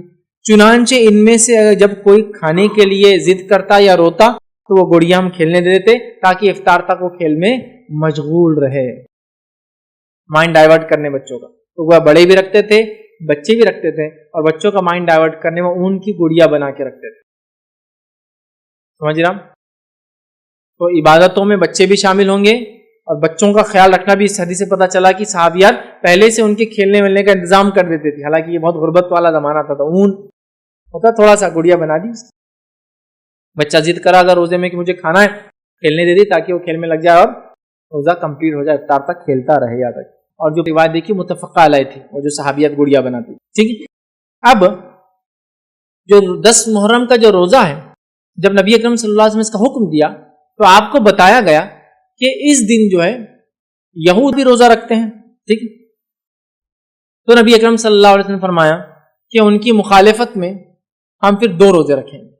جب آپ کو بتایا گیا کہ یہ روزہ یہود بھی رکھتے ہیں تو نبی اکرم صلی اللہ علیہ وسلم نے فرمایا ان کی مخالفت میں ہم 2 روزے۔ آئیے ابن عباس رضی اللہ عنہ کی ایک روایت ہے، آپ فرماتے اور کہتے ہیں، اس روایت کے الفاظ دیکھیں، جب رسول اللہ صلی اللہ علیہ وسلم نے یوم عاشورے کا روزہ رکھا اور دوسروں کو بھی اس کا حکم دیا تو صحابہ کرام نے عرض کیا، اے اللہ کے رسول صلی اللہ علیہ وسلم، جو ہے یہود بھی تو اس دن کی تعظیم کرتے ہیں۔ تو اللہ کے رسول صلی اللہ علیہ وسلم نے فرمایا، اگر اللہ نے چاہا تو میں آئندہ برس ہم، مطلب اللہ نے چاہا تو ہم لوگ یا میں آئندہ برس جو ہے 9 محرم کا روزہ بھی رکھیں گے۔ ابن عباس رضی اللہ عنہ فرماتے اور کہتے ہیں کہ نبی اکرم صلی اللہ علیہ وسلم آئندہ سال آنے سے قبل ہی انتقال کر گئے۔ جب آپ نے یہ حکم دیا کہ عاشورے کا ایک روزہ پچھلے 1 سال کے گناہ کفارہ ہے، تو آپ کو بتایا گیا اس دن کی تعظیم تو یہود کرتے ہیں، اس دن کرتے ہیں، تو آپ نے کہا ان کی مخالفت میں ہم 1 نہیں 2 روزے رکھیں گے۔ اب ان کی مخالفت کی بات کیوں ہو رہی ہے؟ اس لیے کہ یہود و نصارہ نے اپنی کتاب کی مخالفت کی، اللہ کی مخالفت، اس لیے نبی اکرم صلی اللہ علیہ وسلم نے آخری نبی نے ان کی مخالفت، دشمنی سے نہیں، لوگ بولتے ہیں دشمنی سے نہیں، کیونکہ انہوں نے اللہ سے دشمنی، اللہ کے احکامات کو نہیں مانا، پیدا کرنے والے کے حکم کو نہیں مانا، اس لیے ہم ان کی مخالفت، ورنہ کوئی دشمنی نہیں اس کے۔ سمجھ رہا؟ تو آپ نے ان کی مخالفت کیا تھا. تو آپ نے کہا کہ انشاءاللہ عزیز اگر میں زندہ رہا تو آنے والے سال کون سا روزہ رکھوں گا؟ 9 کا رکھوں گا. تو پتا چلا ہمیں کون کون سے روزے رکھنا ہے اب؟ 9 اور 10، مطلب 9 اور 10. 9th اور 10th آف محرم کو ہم کو 2 روزے رکھنا ہے، اور یہ 2 روزے 1 سال کے گناہ کا کفارہ ہے پچھلے. اور ذوالحجہ کی 9 تاریخ کا روزہ وہ 2 سال گناہ کا کفارہ جو گزرا، اور جو ہے مطلب 1 روزہ 2 کا کفارہ، یہ 2 روزے 1 کا کفارہ ہے جو گزرا ہے. ٹھیک ہے، چلیے. تو یہ بھی پتا چل گیا کہ ہم کو عاشورے کا روزہ رکھنا ہے. نبی اکرم صلی اللہ علیہ وسلم رکھا، صحابہ رکھتے تھے، سب رکھتے تھے، بچوں کو رکھاتے تھے، اور مخالفت نہیں ہوگی. 2 روزے ہم کو رکھنا ہے، مطلب 10 کا تو رکھنا ہی اور 1 اضافہ کرنا ہے. آئیے دوسری روایت کے اندر صحیح مسلم کے اندر الفاظ ہے، اگر میں اگلے سال زندہ رہا تو 9 محرم کا بھی روزہ رکھوں گا. ایک میں اوپر والی میں کہا تھا کہ ہم رکھیں گے، اس میں کہا کہ میں رکھوں گا. اس سے پتا چلا آپ کو ہم کو 9 اور 10 کا رکھنا ہے، یاد رکھیں. اسی طرح جو ہے عبداللہ ابن عباس رضی اللہ عنہ فرماتے ہیں، یہ مسند احمد کی روایت ہے. اس روایت میں اختلاف ہے. کچھ نے اس کو ضعیف قرار دیا ہے، لیکن محمد شاکر نے جو کہ ایک محدث تھے انہوں نے اس کو حسن قرار دیا. تو میں کہوں گا اس پہ علماء کا اختلاف ہے اس حدیث کی سند میں. اس حدیث کے الفاظ کیا سنی؟ مسند احمد کی روایت ہے، اور بھی یہ روایتیں اور بھی الفاظ سے آتی، مطلب اور بھی حدیثوں کی کتاب موجود ہے. روایت کے الفاظ ہے، عاشورے کے دن کا روزہ رکھو لیکن یہود کی مخالفت بھی کرو، لہٰذا 1 دن پہلے یا 1 دن بعد رکھو. لہٰذا 1 دن پہلے یا 1 دن بعد رکھو. تو میں یہ کہوں گا کہ جو 9-10 کا نہ رکھ سکے تو وہ کون سا رکھے؟ 10 اور 11 کا. لیکن افضل کون سا ہے؟ 9 اور 10. کیونکہ یہ روایت میں اختلاف ہے، اس کی صحت میں، اس کی سند میں، کہ یہ ضعیف ہے یا حسن ہے، اس میں اختلاف ہے، دونوں رائے علماء کی. بٹ افضل کیا ہے؟ 9 اور 10. 9 اور 10 نہیں ہو سکا تو پھر نیکسٹ فیز میں 10 اور 11 کے لیے ہم جائیں گے، 10 اور 11 کے لیے جائیں گے. لیکن افضل 9 اور 10 سے، یہ بات واضح ہونی چاہیے آپ لوگوں کے ذہن میں. چلیے آگے بڑھتے ہیں. اب کسی وجہ سے یہ 2 روزے آپ نہیں رکھ سکے اور آپ کو صرف 10 کا روزہ مل گیا، مطلب آپ 9 کا بھی نہیں رکھ پا رہے اور 11 کا بھی نہیں رکھ پا رہے کسی بھی وجہ سے، تو کیا ہم 1 روزہ رکھ سکتے ہیں؟ یہ تو ہاں، یہ خالی 1 روزہ بھی رکھا جا سکتا ہے انشاءاللہ، اس میں کوئی مسئلہ نہیں ہے. یاد رکھیں کسی وجہ سے اگر آپ 1 روزہ ہی رکھ پائے تو بھی یہ کافی ہے. بہت سارے لوگوں کی غلط فہمی ہے کہ اگر 9-10 یا 10-11 کا روزہ نہیں ہوا، نہیں رکھ پائیں گے تو پھر 10 کا روزہ بھی وہ ڈراپ کر دیتے ہیں. کیا کرتے ہیں؟ غلطی کیا ہوتی ہے؟ وہ بولتے ہیں اب 9 کا نہیں ہو رہا اور 11 کا بھی کسی وجہ سے نہیں ہو رہا تو 10 بھی کیا کرتے ہیں؟ چھوڑ دیتے ہیں. ایسا کرنا غلط ہے. اگر کسی وجہ سے آپ 9 کا بھی نہیں رکھ پائے، اگر کسی وجہ سے آپ نے سوچے 10-11 رکھوں گا اور 11 کا نہیں رکھ پائے، تو آپ کا 10 کا روزہ بالکل درست ہے. تو گویا خالی 1 روزہ بھی، جیسا کہ میری صحت ساتھ نہیں دیں گی، 2 روزے تو میں رکھ سکتا ہوں، 1 ہی رکھ پاؤں گا، تو آپ 1 بھی رکھ سکتے ہیں. نیت رکھے کہ اللہ میری صحت ہوتی تو میں دوسرا بھی ضرور رکھوں. یا کسی عورت نے نیت کی کہ 10 اور 11 کا رکھیں گی، سمجھو کسی وجہ سے، ٹھیک ہے، اور ہوا یہ کہ 10 کو تو روزہ رکھ پائی اور 11 کو وہ ناپاک ہو گئی، وہ بھی کوئی مسئلہ نہیں. یا کوئی عورت 9 کو ناپاک تھی، سمجھ رہے آپ، اور اس نے نیت کی تھی کہ 9-10 رکھوں گی، تو بہرحال وہ پھر 10-11 رکھ لیں، اس کے ایسا موقع ہے. تو بہرحال کسی وجہ سے آپ 9 کا یا 11 کا روزہ سفر کی وجہ سے، بیماری کی وجہ سے، عورت کی حیض کی وجہ سے، کسی اور پرابلم کے سے نہیں بھی رکھ پائے، صحت کی وجہ سے، تو آپ کو 1 روزہ بھی انشاءاللہ عزیز کفایت کر جائیں گا، اس میں کوئی حرج نہیں. ایک اور غلط فہمی کہ 1 روزہ نہیں رکھنا بولے 1 روزہ بھٹکتا، اس کی کوئی دلیل نہیں ہے کہ 1 روزہ بھٹکتا، ایسا کچھ بھی نہیں بولے جوڑی دار لگتا، بہت کامن مسکنسپشن ہے. 1 روزہ کبھی نہیں رکھنا، 2 رکھنا بولے، تو لہٰذا 9-10 جیسا ہے. اسی طرح ذوالحجہ میں بھی بولے 1 نہیں رکھنا 9 کا، 1 دن پہلے، چونکہ ذوالحجہ کی 10 تاریخ کو تو عید ہے، مطلب بقرعید ہے، تو بولے 8-9 کا رکھنا، ایسا نہیں ہے. 1 روزہ بس. ہاں، جو روزہ 1 نہیں رکھنے کا حکم دیا گیا وہ کون سے روزہ ہیں؟ جمعے کا اکیلا روزہ رکھنا منع کیا گیا اور ہفتے کا اکیلا روزہ رکھنا منع کیا گیا. تو اگر آپ کو جمعہ رکھنا ہے تو آپ کو جمعرات ایڈ کرنا پڑے گا اس، یا پھر جمعہ رکھنا ہے تو آپ کو ہفتہ ایڈ کرنا پڑے گا اس، یا آپ کو ہفتہ رکھنا ہے تو اتوار ایڈ کرنا پڑے گا اس. خالی جمعے کا اور خالی ہفتے کا روزہ رکھنے سے نبی اکرم صلی اللہ علیہ وسلم منع کیا. بلکہ ہفتے کے تعلق سے آپ نے کہا کہ اگر تمہیں پتے ملے بھی تو کھا لو، لیکن ہفتے کا روزہ خالی مت رکھو. یا تو رکھنا ہے تو پھر کیا کرنا ہوگا آپ کو؟ روزہ اٹیچ کرنا ہوگا، ایک وہ جمعہ اور ہفتہ ہے، نہ کہ کوئی اور دن. تو لہٰذا کسی وجہ سے آپ 1 بھی روزہ رکھے تو انشاءاللہ اس میں کوئی حرج نہیں. ٹھیک ہے. اسی طرح ایک اور سوال، لوگ بولتے ہیں کہ میرے رمضان کے روزے باقی ہیں، میرے رمضان کے روزے قضا باقی ہے، تو کیا میں یہ روزے رکھ سکتا ہوں؟ یہ تو نفل ہے، یہ تو سنت ہے، اب میرے تو فرض ہی قضا ہے۔ تو یاد رکھیے، آپ رمضان کے روزے قضا ہو بھی تو یہ نفل روزے رکھ سکتے ہیں۔ بہت سے لوگوں کا مسکنسیپشن ہوتا ہے کہ رمضان کی اگر قضا ہے تو باقی نفل روزے نہیں ہو سکتے جب تک کہ قضا پوری نہیں ہوتی۔ تو میں یہ بتانا چاہوں گا، یہ جو روزہ ہے محرم کا، خاص طور سے 9 اور 10 کا، یہ روزہ مخصوص ہے اور ایک تاریخ سے اٹیچ ہے۔ یہ تاریخ جاننے کے بعد آپ کو اس کو رکھنے کا موقع نہیں ملے گا۔ لہٰذا اگر رمضان کی قضا باقی ہے بھی تو بہت ساری بار بیمار لوگوں کا مسئلہ ہوتا ہے، عورتوں کا ہوتا ہے کہ حیض کی وجہ سے روزے ان کے چھوٹ جاتے ہیں رمضان کے اور وہ رکھ نہیں پاتی، اب محرم آ جاتا ہے، پھر وہ سوچتے رہے محرم آ گیا تو کیا محرم کے نفل رکھوں جبکہ میرے تو فرض باقی ہے۔ تو یاد رکھیے، آپ کی فرض روزے اگر قضا باقی بھی ہے تو علماء کی کئی قول اور فتاوی موجود ہیں کہ آپ قضا روزے باقی رہنے کے باوجود بھی محرم کا روزہ آپ رکھ سکتے۔ تو لہٰذا محرم کا یہ روزہ 9-10 کا آپ بالکل اگر قضا روزے باقی بھی ہیں تو رکھ لے، چونکہ قضا روزوں کے لیے تو آپ کے پاس اگلے سال تک موقع ہے، مطلب اگلے رمضان آنے سے پہلے تک موقع ہے، لیکن یہ روزے تاریخ سے جڑے ہیں، ایک بار چلے جائیں گی تاریخ تو پھر موقع نہیں ملیں گا۔ تو لہٰذا نفلی روزہ قضا روزے اگر فرض باقی ہے بھی تو رکھا جا سکتا ہے، تو لہٰذا آپ اس کو رکھ سکتے ہیں۔ آئیے اسی طرح اگر مسافر ہو، کوئی مشقت ہو یا کوئی تکلیف ہو تو یاد رکھیے اس روزے کو عاشورے کے جو ہے چھوڑنے میں بھی کوئی حرج نہیں ہے۔ کوئی تکلیف ہے، کوئی مشقت ہے، کوئی پرابلم ہے، بہت سے لوگ عاشورے کرتے ہو بہت زیادہ شدت کے ساتھ میں رکھنے چاہے، ایسا نہیں، آپ چھوڑ سکتے۔ اور سفر میں بھی، بیماری میں بھی آپ کو لگتا ہے کہ روزہ رکھنے کے آپ کیپیبل ہے تو اس کو کنٹینیو رکھ سکتے ہیں، دونوں چیزیں، مطلب چھوڑ بھی سکتے ہیں مجبوری میں اور رکھ بھی سکتے ہیں آپ کی مرضی سے۔ سفر میں ہو کیا میں رکھوں؟ اس لیے کہ اللہ نے تو قرآن میں کہا کہ رمضان کی بھی روزے اور آپ سفر میں تو چھوڑ سکتے ہیں، لیکن اگر کسی کو تندرستی صحت ہے اور سفر میں تکلیف نہیں ہوں گی اور وہ اس کو اپنے سفر میں آڑ نہ بنا لے روزے کو تو رکھنے میں کوئی حرج نہیں۔ آڑ بولے تو کیسا؟ اب آپ سفر میں ہیں اور آپ کو طاقت کی ضرورت ہے اور آپ اپنے آپ کو سفر میں روزے کو آڑ بنانے کے لیے روزہ رکھ لے رہے 10 کا، آپ سامان اٹھانا، ارے تم اٹھاؤ میں روزے سے آج ذرا، مطلب لوگوں کے لیے اپنے روزے کو آڑ بنا رہے ہیں، ہاں ایکسٹرا سو رہے، بھائی اٹھنا کام کا ٹائم ہے، نہیں میں آج روزہ ہے نا، معلوم نا تم لوگ تو بے روزے دار ہے، میں تو روزہ ہے نا، تمہیں کوئی آڑ نہیں ہونا چاہیے، ٹھیک ہے، اس چیز کو آپ یاد رکھیں، ٹھیک ہے۔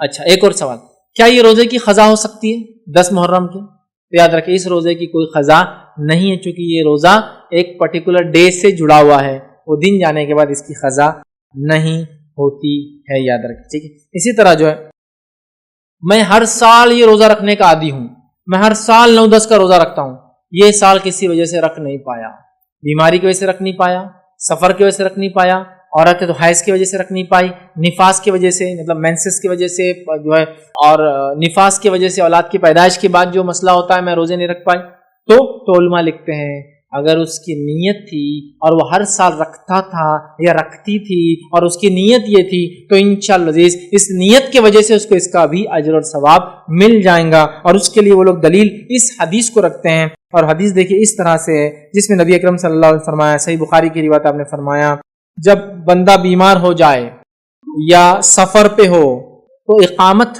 وہ صحت کی حالت میں عمل کرنے کی طرح اس کے لیے اجر لکھا جاتا ہے۔ جب بندہ بیمار ہو جائے یا سفر میں ہو جس کی وجہ سے وہ ریگولر جو کام کرتا تھا، اعمال کرتا تھا، نہیں کر پاتا ہے تو اللہ تعالیٰ اس کی نیت کی وجہ سے اس کو اس کا اجر دے دیتا ہے۔ سبحان اللہ۔ ایک بوڑھا آدمی ہے، اس کی زندگی بھر جوانی بھی گزری مسجد میں نماز پڑھتے باجماعت، وہ آج بھی چاہتا ہے کہ وہ مسجد میں جا کے باجماعت نماز پڑھے، اب اس کی صحت ساتھ نہیں دیتی، انشاءاللہ اس کو بھی باجماعت نماز کا ثواب ملے گا، کیونکہ پوری زندگی اس کی اسی روش پر گزری۔ ایک انسان تھا رمضان کے ہر سال روزے رکھتا تھا، ہر سال شدت کے ساتھ رکھتا تھا، اب اس کو بیماری نے آج جکڑا، صحت چلی گئی، لیکن اس کی تمنا آج بھی اسی کی ہے۔ اس حدیث کے مطابق اس کو بھی اجر ملیں گا رمضان میں، سمجھا؟ ایک انسان کی شدید تڑپ ہے کہ وہ اللہ کے گھر کی زیارت کرے، لیکن پیسوں کی وجہ سے بیچارہ مجبور ہے، وہ بھی اس حدیث کی وجہ سے اجر پائیں۔ ایک انسان ہر سال حج اور عمرے کو جاتا تھا، اللہ نے مال دولت رکھا تھا، دے رکھا تھا، اب وہ کسی وجہ سے نہیں جا پا رہا ہے اس کی، لیکن آج بھی وہ امید ہے کاش پہلے مالدار تھا، غریب ہو گیا، لیکن میرے پاس پیسہ ہو تو میں جاؤں گا، اس کو بھی اجر ملے گا۔ کیونکہ حدیث میں کیا ہے، جب بندہ بیمار ہو جائے یا سفر پہ ہو تو اقامت و صحت کی حالت میں جو عمل وہ کیا کرتا تھا، جب اچھا تھا، صحیح سالم تھا، سب کچھ تھا، طاقت تھی، جو عمل کرتا تھا اسی کا اجر اس کو ابھی بھی ملیں گے. سبحان اللہ، کتنی بڑی بات ہے نا. لہٰذا اچھے کام کرو، اچھے کام کی نیتیں رکھو اپنے دل میں. جب ہم اچھے کام نہیں کر پائیں کسی وجہ سے تب بھی اللہ اجر دیتا رہے. بڑی بات، بڑی بات. چلیے آگے بڑھتے ہیں. اسی طرح جو ہے عاشورے کا روزہ اگر کوئی انسان نہ رکھ سکے، جو میں نے کہا، تو لوگ سوال کر سکتے بھائی کیوں آپ ایسا بول رہے ہیں؟ کہ آپ یہ کہنا چاہ رہے کہ چھوڑ دیں؟ نہیں، میں کہنا چاہ رہا ہوں رکھو، شوق اور ذوق سے رکھو، یہ سنت نبوی ہے، رکھو، اچھی باتیں رکھو، 1 سال گناہ کفار. لیکن کسی وجہ سے آدمی نہ رکھ پائے تو وہ آدمی گناہ گار نہیں ہوگا انشاءاللہ، چاہے مجبوراً نہ رکھ پائے یا چاہے جان بوجھ کے نہ رکھے، انشاءاللہ عزیز وہ گناہ گار نہیں ہوگا. کیوں؟ آئیے میں روایت رکھتا ہوں. ام المومنین عائشہ رضی اللہ عنہا فرماتی ہے اور کہتی ہے، ٹھیک ہے، اور آپ فرماتی ہیں، یہ روایت جو ہے بخاری اور سے مسلم کی روایت ہے، آپ نے فرمایا رسول اللہ صلی اللہ علیہ وسلم رمضان کے فرض ہونے سے پہلے عاشورے کا روزے کا حکم دیتے تھے. پھر جب رمضان کی فرضیت ہوئی، مطلب اللہ کے رسول عاشورے کا روزہ رمضان کے روزے فرض ہونے سے پہلے سے رکھتے تھے، تو تب سب صحابہ اس کو فرض سمجھ کے رکھتے تھے. ٹھیک ہے، تو آپ فرماتی ہے جب رمضان کے فرض ہونے سے پہلے آپ صلی اللہ علیہ وسلم عاشورے کا روزے کا حکم دیتے تھے مطلب واجب ہو گیا، صحابہ کے حکم دیتے تھے. پھر رمضان کی فرضیت ہوئی تو جو چاہتا عاشورے کا روزہ رکھتا اور جو چاہتا نہیں رکھتا، اور نبی اکرم صلی اللہ علیہ وسلم نے کچھ نہیں کہا. پہلے دور میں اللہ کے رسول نے حکم دیا، بعد کے دور میں جب رمضان فرض ہو گئے تو جو چاہتا رکھتا، جو چاہتا نہیں رکھتا. اللہ کے رسول نے کچھ نہیں کہا، لیکن پہلے دور میں رکھو کہا، بعد کے دور میں خاموشی اختیار، مطلب جو چاہتا رکھتا، جو چاہتا اس کو چھوڑ دیتا. ایک دوسری حدیث کے اندر یہ الفاظ ہے جو بخاری مسلم کی ہے، یہ عاشورے کا دن ہے، اللہ نے تم پر اس کے روزے کو فرض نہیں کیا ہے، لیکن نبی اکرم صلی اللہ علیہ وسلم فرما رہے ہیں یہ عاشورے کا دن ہے، اللہ تعالیٰ نے تم پر اس کا روزہ جو ہے فرض نہیں کیا ہے، لیکن میں روزے سے ہوں. آپ سے فرما رہے ہیں میں روزے سے ہوں، لہٰذا تم میں سے جو روزہ رکھنا چاہے رکھے، جو افطار کرنا چاہے مطلب کھانا چاہے وہ کھائے، اس میں انشاءاللہ عزیز کوئی حرج نہیں ہے، یاد رکھیں. ٹھیک ہے، تو اس روایت میں واضح ہو گیا کہ جو رکھنا چاہے رکھ سکتا ہے، کسی وجہ سے کوئی نہ رکھ سکے یا چھوڑ بھی دیتے انشاءاللہ اس پہ کوئی گناہ نہیں ہوگا. لیکن میں سمجھتا ہوں کوئی بھی انسان اتنا نیکیوں میں آگے تو نہیں ہے کہ اتنے آسانی سے 1 سال کے گناہوں کفارے والا روزہ چھوڑ دے. بٹ چوائس تو ہے، مطلب آپ کسی کو لعنت ملامت نہیں کر سکتے اگر وہ نہ رکھے. سب سے اول تو یہ کہ وہ رمضان کے روزے رکھے، وہ فرض ہے. ٹھیک ٹھیک. اس طرح کچھ لوگ سوال کرتے ہیں کیا محرم کے پہلے 10 دن ہم روزے رکھ سکتے ہیں؟ بالکل کوئی مسئلہ نہیں، لیکن یہ ایسا سنت تو نہیں ہے، لیکن آپ رکھ سکتے ہیں، بالکل رکھ سکتے ہیں. سمجھ رہے ہیں؟ نبی اکرم صلی اللہ علیہ وسلم ذوالحجہ کی ابتدائی 9 دنوں کا پورے روزے رکھتے تھے، پورے 1 سے لے کر 9 تک. ٹھیک، تو آپ رکھ سکتے ہیں، اور محرم میں بھی 1 سے 10 تک، لیکن نبی اکرم صلی اللہ علیہ وسلم کی کسی خاص سنت نہیں ہے. لیکن چونکہ محرم اللہ کا مہینہ ہے اور اس کا روزہ سب سے افضل ہے، آپ اس نیت سے سوچیں کہ یہ عشرئی بڑا مقدس ہے، محترم ہے، عظمت والا ہے، مہینہ ہی عظمت والا ہے، اللہ کا مہینہ، رکھ لے، کوئی حرج نہیں انشاءاللہ عزیز، اس میں کوئی مذائقہ انشاءاللہ عزیز نہیں ہے. لیکن اس کو کوئی سنت نہ سمجھے، مطلب اس کا روزہ افضل ہے، اس نیت سے آپ بالکل رکھ لیں، کوئی مسئلہ نہیں. لیکن اس کا ایسا 10 دن سنت نہیں، آپ صلی اللہ علیہ وسلم نے مخصوص 10 دن محرم کے روزے نہیں رکھے. تو یہ چند باتیں تھیں اس کے روزے کے تعلق سے. یہ 6ٹھی فضیلت. آئیے 7ویں فضیلت اور آخری فضیلت جو اس مہینے کی وہ کیا ہے وہ بھی رکھتا ہوں. یوم عاشورہ اللہ تعالیٰ کے عظیم دنوں میں سے ایک دن ہے. یوم عاشورہ اللہ تعالیٰ کے عظیم دنوں میں سے ایک دن، عظمت والا دن ہے، عظمت والا دن ہے. ٹھیک ٹھیک ہے. جیسے کہ اللہ تعالیٰ نے ارشاد فرمایا سورہ ابراہیم کی آیت نمبر 5 میں اللہ نے فرمایا وَذَكِّرْهُمْ بِأَيَّامِ اللَّهِ، اللہ نے فرمایا کہا اور انہیں اللہ کے احسانات یاد دلا دو، اور ان کو اللہ کے احسانات یاد دلا دو، اللہ کے احسانات یاد دلا دو. ٹھیک، اور ایسا کب ہوا؟ یہ احسان ہم کیسے یاد کر سکتے ہیں؟ یہ عظیم دنوں میں سے اللہ تعالیٰ نے اس دن موسیٰ علیہ السلام کی قوم کو، موسیٰ علیہ السلام کی قوم کو فرعون سے نجات دی تھی. تو گیا 10 جو محرم ہے، جو یہودی اس دن روزہ رکھتے تھے، جن کی مخالفت میں اللہ کے رسول صلی اللہ علیہ وسلم نے روزہ رکھا، وہ کیوں رکھتے تھے؟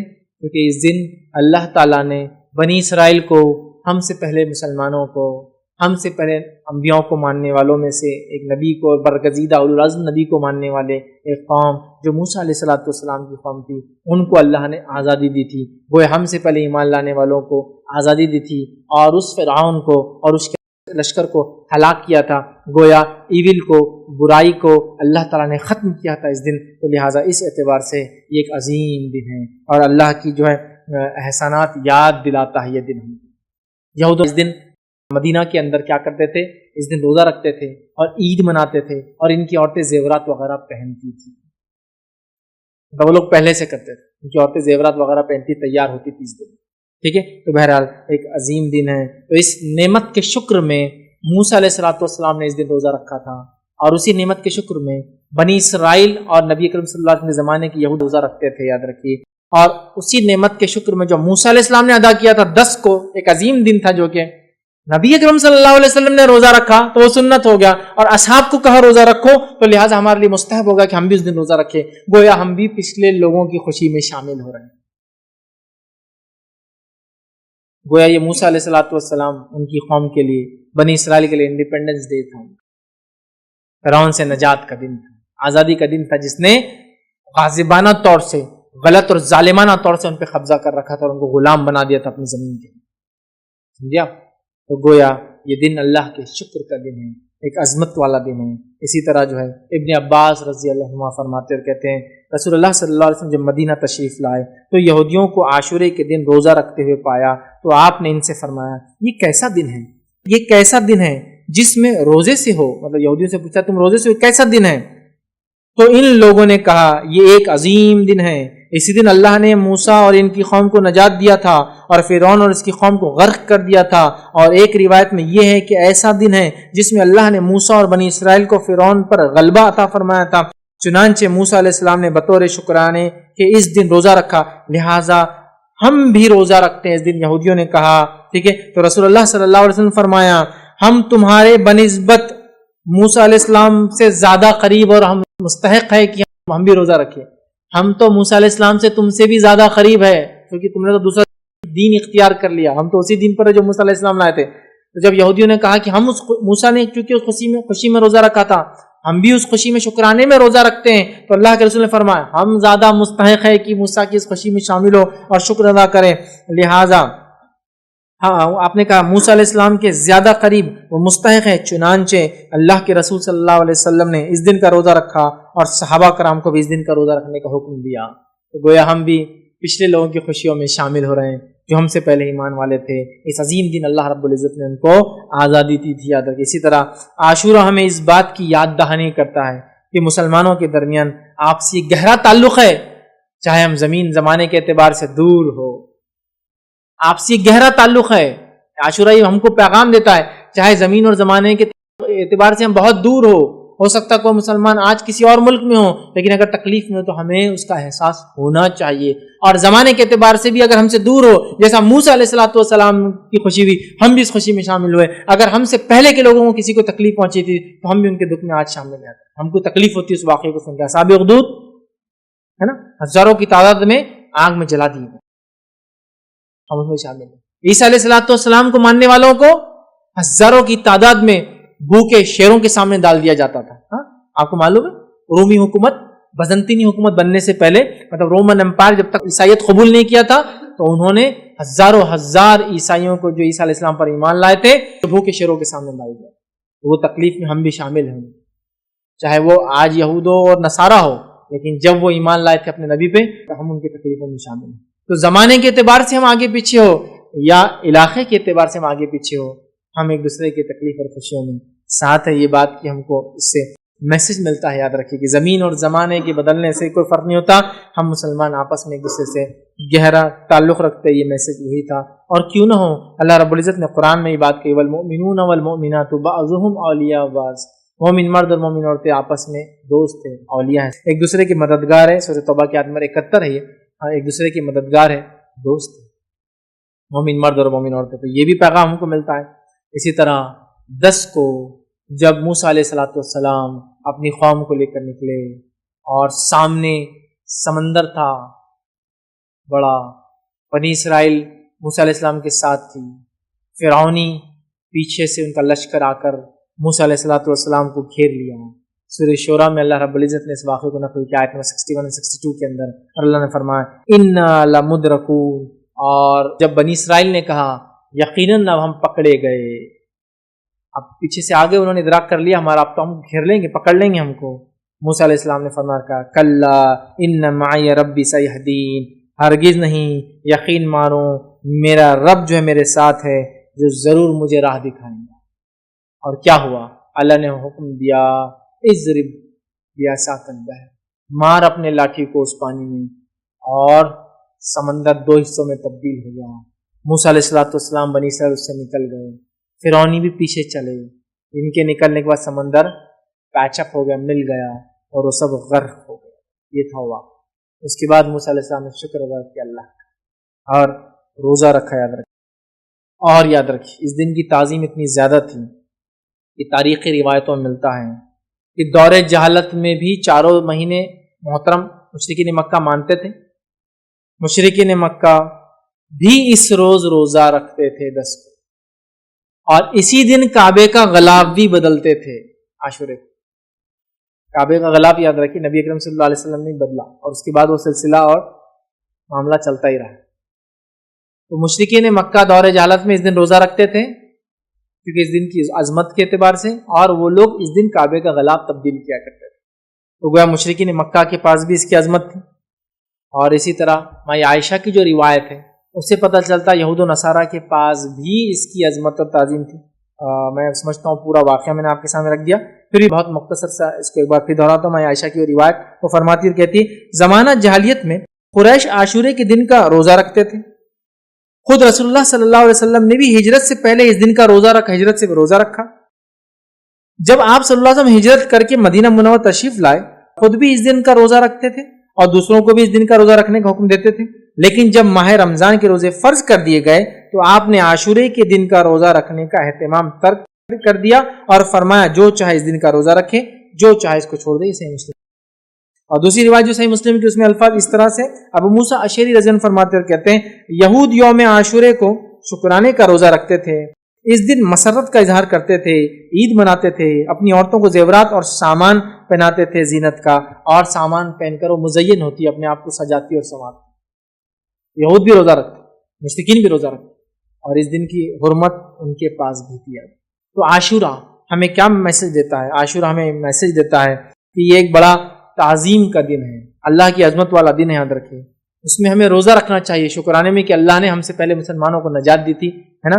دوسرا، اللہ تعالیٰ نے دشمنوں کو مسلمانوں کے ہلاک کیا تھا اس دن۔ اور تیسرا ہمیں ملتا ہے کہ اس کارنامے کو ہم یاد کرتے ہیں اس دن عاشورے کے دن، اور روزہ رکھتے ہیں اس کے شکرانے میں۔ یاد رکھیں تو لہٰذا عاشورہ ہمارے لیے ایک میسج دیتا ہے، مسلمانوں کو ایک پیغام دیتا ہے۔ یہ پورا مہینہ بہرحال اپنے آپ میں بڑا اہمیت کا حامل ہے، بڑی اس کی عظمتیں یاد رکھیں۔ تو یہ تھی 7 فضائل اس مہینے کی عادت، اور میں سمجھتا ہوں 7 فضیلت میں یہ تو ہم کو واضح پتہ چلا، یہ حرمت والا مہینہ ہے، یہ نیکیوں کے کرنے والا مہینہ ہے، یہ معصیت اور گناہوں سے بچنے والا مہینہ ہے، کثرت سے روزے رکھنے کا مہینہ ہے، یہ اللہ تعالیٰ کا مہینہ ہے۔ اور اسی طرح اس میں عاشورے کا روزہ رکھنا ہے، 9-10 ٹھیکے کا روزہ رکھنا ہے، کوشش کرنا ہے، نہ ہو سکے تو پھر 10 اور 11 کا بھی انشاءاللہ روزہ انسان رکھ سکتا ہے۔ اور یہ دن ہمیں یاد دلاتا ہے اور ہمیں دوسرے مسلمانوں سے زمین اور زمانے کے اعتبار سے ہم سے الگ کیوں نہ ہو، ان سے ہمارا رشتہ جوڑتا ہے، اخوت اور بھائی چارے کا ہمیں میسج دیتا ہے۔ تو بڑے پیغام ہے، بڑے فضائل ہے، یاد رکھیے اس مہینے کے۔ اس کے علاوہ اور کیا کر سکتے ہیں آپ اس مہینے میں؟ یہ 7 چیزیں تو بڑی اہم فضیلت اور اس میں اعمال کرنے والے دونوں میں رکھ دیا، اور اس کے مسائل بھی رکھ دیا۔ اور کیا کر سکتے ہیں اس مہینے میں؟ صدقہ کیجیے، نفل۔ اس کے علاوہ اس مہینے اور کیا کر، حرمت والا مہینہ ہے نا، تو پھر اس میں ذوالقعدہ بھی ایڈ کر لیجیے، ذوالحجہ بھی ایڈ کر لیجیے، محرم بھی ایڈ کر لیجیے، رجب بھی ایڈ کر لیجیے۔ نمازوں کا اہتمام کیجیے، نفل زیادہ، گناہ اور معصیت سے تو روکنا ہے اپنے، اور جتنی زیادہ نیکیاں، مطلب صدقات کیجیے، خیرات کیجیے، نفل نمازیں پڑھیے، اور جتنی زیادہ نیکیاں کر سکتے کریے۔ اور ان 4 مہینوں میں جو حرمت والے بالخصوص گناہوں سے اپنے نفس کو بچانے کی ہم کوشش کریں۔ تو یہ اعمال آپ اضافی اور 3 کر سکتے، جسے کہوں گا نفل نمازوں میں اضافہ، نفل صدقے اور خیرات میں اضافہ، اور نیکیوں میں اضافہ آپ کیجیے۔ گناہوں سے بچنا تو ہے ہی اس مہینے کے اندر، تو لہٰذا ان اعمال میں اب اضافہ کرنے سے انشاءاللہ عزیز ہم جو ہے ان 4 حرمت والے مہینوں کا صحیح فائدہ اٹھا سکیں گے۔ اور خاص طور سے محرم میں کیا کیا آپ اعمال کریں، میں نے آپ کے سامنے جو کرنا ہے تمام باتیں اس لیکچر کے ذریعے بہرحال رکھ دی۔ میں اپنی بات کو ہی ختم کروں گا۔ اللہ رب العزت سے دعا ہے کہ اللہ سبحانہ تعالیٰ ہم تمام کو ہر حرمت والے مہینے، ہر مقدس دن کا فائدہ اٹھانے کی بہرحال توفیق عطا فرمائے۔ ہر حرمت والے مہینے اور مقدس ایام یا مخصوص ایام جو کہ اللہ نے اور اس کے نبی نے بتائیں ان تمام ایام کا فائدہ اٹھانے کی بہرحال توفیق عطا فرمائیں. ہم تمام کو جب تک زندہ رکھے اسلام اور ایمان پر زندہ رکھے، خاتمہ ایمان پر ہو. وآخر دعوانا ان الحمدللہ رب العالمین. سبحان ربک رب العزت عما یصفون وسلام علی المرسلین والحمدللہ رب العالمین. انشاءاللہ عزیز کوئی بات اس درس سے نہ سمجھیے، آپ کا کوئی سوال ہو تو پوچھ لیں. خواتین کے لیے اوپر چٹس ہوتی ہے، آپ اپنا سوال لکھ کر بھیج دیں. جینٹس مرد حضرات کے لیے جو ہے مائک لایا جائیں گا، اپنا سوال آپ مائک میں کریں. بسم اللہ الرحمن الرحیم. الحمدللہ رب العالمین والصلاة والسلام علی خاتم النبیین والمرسلین. رب اشرح لی صدری ویسر لی امری واحلل عقدۃ من لسانی یفقهوا قولی. اما بعد. السلام علیکم شیخ. یہ مہینہ تو اصل میں بہت سارے لوگ جو ہے ہمارے دینی بھائی وہ یاد حسین کی اس میں گزارتے ہیں. اس سے کیا تعلق ہے؟ یہ سوال تھا. میں نے ایک سوال کیا کہ بہت سارے لوگ اس مہینے میں یاد حسین کے لیے اس مہینے کو گزارتے ہیں، اس سے کیا تعلق؟ تو دیکھیے ہم تمام جانتے ہیں کہ 10 محرم مطلب محرم کی 10 تاریخ جس کو عاشورہ کہتے ہیں، اسی تاریخ میں ایک جنگ ہوئی تھی جس کو بہت مشہور معروف کربلا کے نام سے جانا جاتا ہے، اور اس میں نواسہ رسول جو ہے علی بن ابی طالب رضی اللہ عنہ کے بیٹے حسین بن علی رضی اللہ عنہ جو ان کی شہادت ہوئی تھی. یقیناً یہ نواسہ رسول ہیں، اور ہم لوگ نبی اکرم صلی اللہ علیہ وسلم اور ان کے خاندان والے اہل بیت اور ان سے متعلق جتنے لوگ ہیں ان سے شدت سے محبت کرتے یاد رکھیں. اور یہ ایک فطری تقاضا ہے محبت کا کہ ہم نبی اکرم صلی اللہ علیہ وسلم سے اگر محبت کرتے ہیں تو آل رسول سے اہل بیت سے بھی محبت ہمارے ایمان کا تقاضا ہے، یاد رکھیں. لہٰذا اس دن جو ہے 10 کو جو ہے حسین رضی اللہ عنہ کی شہادت ہوئی تھی، ان کو شہید کیا گیا تھا، جس کے پیچھے ایک طویل واقعہ ہے.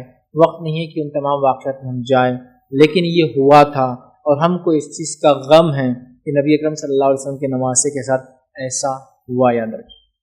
لیکن یہ بات بھی ہم کو جاننا ضروری ہے کہ یہ ایک ہی واقعہ اس دن نہیں ہوا، اور یہ واقعہ نبی اکرم صلی اللہ علیہ وسلم کے دنیا سے جانے کے بعد ہوا. 61 ہجری میں بہرحال یہ واقعہ پیش آیا، اور نبی اکرم صلی اللہ علیہ وسلم کی وفات 11 ہجری میں ہو گئی. وہ آپ کی وفات کے بعد یہ واقعہ ہوا. یقیناً واقعہ دکھ بھرا ہے، دردناک ہے، اس کا ہم کو افسوس ہے، اس وجہ سے کہ ہم نبی سے محبت کرتے ہیں شدت سے، اور ان کے آل سے محبت کرتے ہیں شدت سے. اور علی بن ابی طالب رضی اللہ عنہ ان کی بڑی فضیلت ہے، یاد رکھیں. ہم جانتے ہیں نبی اکرم صلی اللہ علیہ وسلم کی بیٹی فاطمہ جو کہ خاتون جنت کی سردار ہے، ان کی بڑی عزت اور تعظیم ہم کرتے ہیں، یاد رکھیں. نبی جن لوگوں سے محبت کرتے تھے ان سے محبت کرنا یہ ہمارا ایمانی تقاضا ہے، لہٰذا اس کا ہم کو دکھ اور غم ہے. لیکن یہ بات بھی ہم کو جاننا ضروری ہے کہ نبی کے دنیا سے جانے کے بعد شریعت تو تبھی کمپلیٹ ہو گئی، مطلب جب نبی اکرم صلی اللہ علیہ وسلم دنیا سے چلے گئے شریعت کمپلیٹ ہو چکی تھی، یاد رکھیں. لہٰذا اس کے بعد بہت سارے واقعات ہوئے، ان میں سے یہ بھی ایک واقعہ ہے. لیکن یہ بڑی عجیب بات ہے کہ اسی واقعے سے ہم پورے مہینے کو یاد کرتے ہیں، حالانکہ اس مہینے کے فضائل شرعی اعتبار سے کچھ اور ہی ہے جو میں نے آپ کے سامنے رکھ دی. وہ واقعہ دکھ بھرا ہے، لیکن شریعت میں جو اس کے اس دن کے عاشورے کی اور محرم کی جو فضیلت ہے وہ 7 تھی جو میں نے آپ کے سامنے آلریڈی رکھ دی ہے، یاد رکھیں. لیکن لوگ اس واقعے کو اس حادثے سے یاد کرتے ہیں، یاد رکھیے، اور پورے مہینے کو انہی کے نام سے نسبت کرتے ہیں. ٹھیک ہے، آل رسول ہیں، علی بن ابی طالب کے بیٹے ہیں، وہ تمام چیزیں اپنی جگہ ہے، نبی کے نواسے ہیں، ایک صحابی رسول ہے، یاد رکھیے، ان سے ہماری محبت ہے. لیکن شرعی اعتبار سے نبی کی دنیا سے جانے کے بعد دین مکمل ہو گیا ان کے جاتے ہی، اس کے بعد کا یہ واقعہ یاد رکھیے. اس کی اپنی اہمیت ہے، لیکن اس سے محرم کی جو حرمت ہے اس پہ کوئی فرق نہیں آئے گا، اور محرم کی فضیلت ہے اس پہ کوئی فرق انشاءاللہ عزیز نہیں آئے گا. یہ افسوسناک واقعہ ہے، یہ ایک الگ چیز ہے، اور محرم کی شرعی حیثیت کیا ہے وہ ایک الگ چیز ہے جو میں لیکچر میں رکھ چکا ہوں. کسی نے ایک سوال کیا کہ عاشورے کے دن کوئی الگ سے نماز پڑھنا ہے کیا؟ تو دیکھیے عاشورے کے دن روزہ رکھنا ثابت ہے سنت سے، اور نبی اکرم صلی اللہ علیہ وسلم نے خود رکھا، لیکن عاشورے کے دن کوئی مخصوص عاشورے کی نماز نہیں ہے. ہاں کوئی انسان نفل نماز کبھی بھی پڑھنا چاہے تو پڑھ سکتا ہے، اس میں تو کوئی ممانعت نہیں ہے، لیکن عاشورے کی کوئی مخصوص نماز نہیں ہے، یاد رکھیے. السلام علیکم. کچھ لوگوں کا یہ بھی ہے حدیث اس بارے میں کہ اپنے دسترخوان کو وسیع کرو، اپنے گھر والوں کو اچھا اچھا کھلاؤ 10 تاریخ کے روز، تو یہ حدیث کہاں تک صحیح ہے؟ میں نے ایک سوال کیا کہ کچھ لوگ یہ حدیث بیان کرتے ہیں کہ اس دن دسترخوان بچھاؤ، اپنے گھر والوں کو اچھا اچھا کھانا کھلاؤ. تو یہ حدیث کہاں تک صحیح ہے؟ دیکھیے جو باتیں ہم کو نبی اکرم صلی اللہ علیہ وسلم کی روایتوں سے ملتی ہوئی ہے، رمضان کے روزے فرض ہونے سے پہلے اللہ کے رسول صلی اللہ علیہ وسلم یہ روزے کو رکھتے تھے اور اس کا حکم دیتے، مطلب یہ واجب تھا۔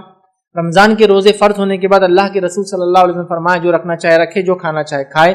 یہ باتیں ہم کو ملتی ہیں، مطلب یا تو روزہ رکھے یا تو روزہ نہ رکھے، لیکن خاص طور سے کچھ مخصوص کھانے بنانا یا اس دن دستر کو وسعت دینا، اس دن زیادہ کھانے پکانا یا زیادہ مخصوص کھانے بنانا، یہ سنت سے ثابت نہیں ہے۔ تو لہٰذا وہ روایتیں جو آپ بیان کریں جس میں یہ ہے کہ جو اس دن دستر کو کشادہ کرے اس کو فلاں فلاں فائدہ ملے گا، سنت تو یہ ہے کہ اس دن روزہ رکھنے کا حکم دیا گیا، ٹھیک ہے؟ تو لہٰذا وہ حدیث سند کے اعتبار سے ضعیف ہے ادر، لہٰذا جو صحیح بات ہے وہ یہ ہے کہ اس دن انسان روزہ رکھے، اگر روزہ نہیں رکھتا تو بہرحال پھر وہ کھانا چاہے تو مطلب افطار کرے، مطلب کھاتا رہے جو وہ کھاتا ہے عام طور سے، لیکن مخصوص کھانے بنانے کے تعلق سے کوئی صحیح روایت اس معاملے میں موجود نہیں ہے۔ یاد کسی نے ایک سوال کیا، محرم کے شروع کے 10 دنوں میں سفر کرنا جائز ہے؟ دیکھیے محرم کے دنوں میں انسان سفر کر سکتا ہے، جیسے عام دنوں میں سفر کرتا ہے تو کر سکتا ہے، اس میں کوئی سفر کی ممانعت نہیں ہے۔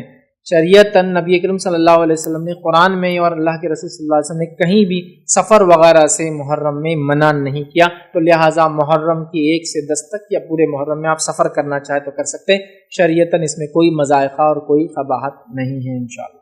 السلام علیکم ورحمۃ اللہ۔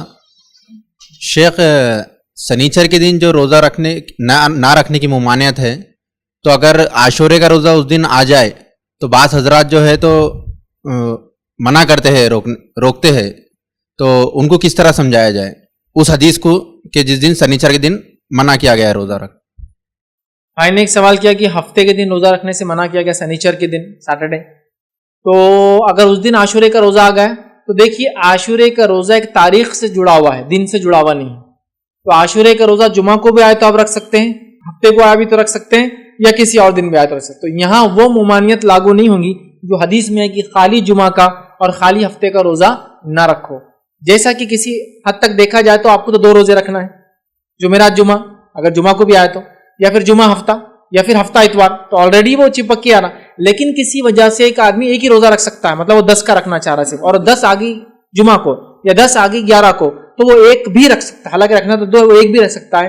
تو چونکہ عاشورے کے روزہ تاریخ سے جڑا ہے، دن سے نہیں جڑا ہے، تو ہفتے کے دن بھی آیا تو رکھنا ہے اور جمعہ کے دن آیا بھی تو رکھنا ہے، ویسے تو 2 رکھنا ہے، لیکن کسی وجہ سے آپ ایک رکھنا چاہتے ہیں اور جمعہ کا ہے یا ہفتے کا ہے تو آپ ایک بھی رکھ سکتے ہیں، چونکہ آپ یہ روزہ جمعے کا اور سنیچر کا نفل نہیں رکھ رہے بلکہ عاشورے کا رکھ رہے ہیں، تو یہاں تاریخ سے چونکہ جڑا ہے اس وجہ سے اس کو آپ ہفتے اور جمعہ کو بھی اگر اکیلا رکھنا چاہے بھی تو رکھ سکتے ہیں، اور اگر اس کے ساتھ ایک ملا لے تو آلریڈی پھر مسئلہ انشاءاللہ حل ہو جائے گا۔ کسی نے ایک سوال کیا کہ موسیٰ علیہ السلام جس سمندر کے اندر سے گئے وہ کون سا سمندر ہے؟ دیکھیے اب اس تعلق سے ہمارے پاس کوئی بہت تاریخی حوالے تو موجود نہیں ہے کہ وہ کون سا سمندر تھا، بولا جاتا ہے کہ وہ جو ہے ریڈ سی تھا، کسی نے دوسرا گلف بولا جو افریقہ اور جس کو کہتے ہیں سعودی پیننسولا کے بیچ میں آتا ہے، الگ الگ لوگوں کے الگ الگ اقوال ہے وہ کون سا سمندر تھا اور وہاں سے وہ کہاں نکلے تھے۔ تو میں یہ کہوں گا ایک لمبا عرصہ گزر چکا ہے تاریخ کے اعتبار سے، واللہ عالم بالصواب، اللہ ہی بہتر جانتا ہے کہ وہ سمندر کون سا رہا ہوگا۔ ہاں اگر آثار قدیمہ سے یا پھر جس کو کہتے ہیں ہم ایسی چیزیں ڈھونڈ پاتے ہیں ہسٹوریکلی، ایسا سرچ کر پاتے ہیں جس کو ہم کہیں گے جو ہے کسی ذریعے سے، ٹھیک ہے، ہسٹری کے اندر جا کر یا کچھ کلوز معلوم کر کے، تو پھر ہم شاید پن پوائنٹ کہہ پائیں گے کہ کون سا سمندر تھا، ورنہ لوگوں کے مختلف اقوال ہیں، چونکہ اقوال ہے کوئی فیکٹ نہیں ہے، اور یہ واقعہ آج کا اور کل کا نہیں ہے، آج سے کم و بیش عیسیٰ علیہ السلام کو ہی 2000 سال ہو چکے ہیں، اور لوگ کہتے ہیں کہ عیسیٰ علیہ السلام سے 1200 سال یا 1300 سال یا 2000 سال پہلے موسیٰ علیہ السلام، تو ایسا بھی دیکھا ہے تو 3200 سال پرانی ہم بات کر رہے ہیں۔ یا تاریخ اعتبار سے ریمیسس II، لوگ کہتے ہیں کہ ریمیسس نام کا ایک بادشاہ تھا ایجپٹ کا جو 2 نمبر کا، ریمیسس II، اس کے زمانے میں موسیٰ علیہ السلام تھے، وہ فرعون تھا اس زمانے کا، اور فرعون کو ایک شخص کا نام نہیں، فرعون ایک خاندان کا نام ہے، جیسا کہ مغل ہے تو وہ ایک خاندان ہے، لودھی ہے ایک خاندان ہے، یا موریہ ہے ایک خاندان ہے، ٹھیک ہے، کوئی ایک آدمی کا نام نہیں۔ تو اسی طرح فرعون بھی ایک ٹائٹل تھا، ریمیسس II جو اس زمانے کا فراؤ تھا، وہ اس زمانے میں کہتے تھے، اب اس کی تاریخ بتائی جاتی ہے 3200 سال پرانے تھے، واللہ عالم، بہرحال قدیم زمانے کی بات ہے، تو میں پن پوائنٹ تو نہیں کہہ سکتا، کوئی نہ کوئی سمندر تھا، جو اللہ کے حکم سے پھٹا تھا اور موسیٰ علیہ السلام گئے تھے. تاریخی اعتبار سے اگر کچھ باتیں نکلتی ہے فائنڈنگز میں پھر ہم پن پوائنٹ شاید کہہ پائیں گے. السلام علیکم. یہ مہینے میں جو پڑوسی لوگ میٹھا دیتے ہیں اور حلیم پڑوسی، تو وہ کھانا کیا نہیں کھانا؟ بھائی نے سوال کیا کہ محرم کے مہینے میں اگر کچھ لوگ اگر کھانا وغیرہ میٹھا وغیرہ اگر بھیجتے ہیں تو کھانا صحیح ہے نہیں.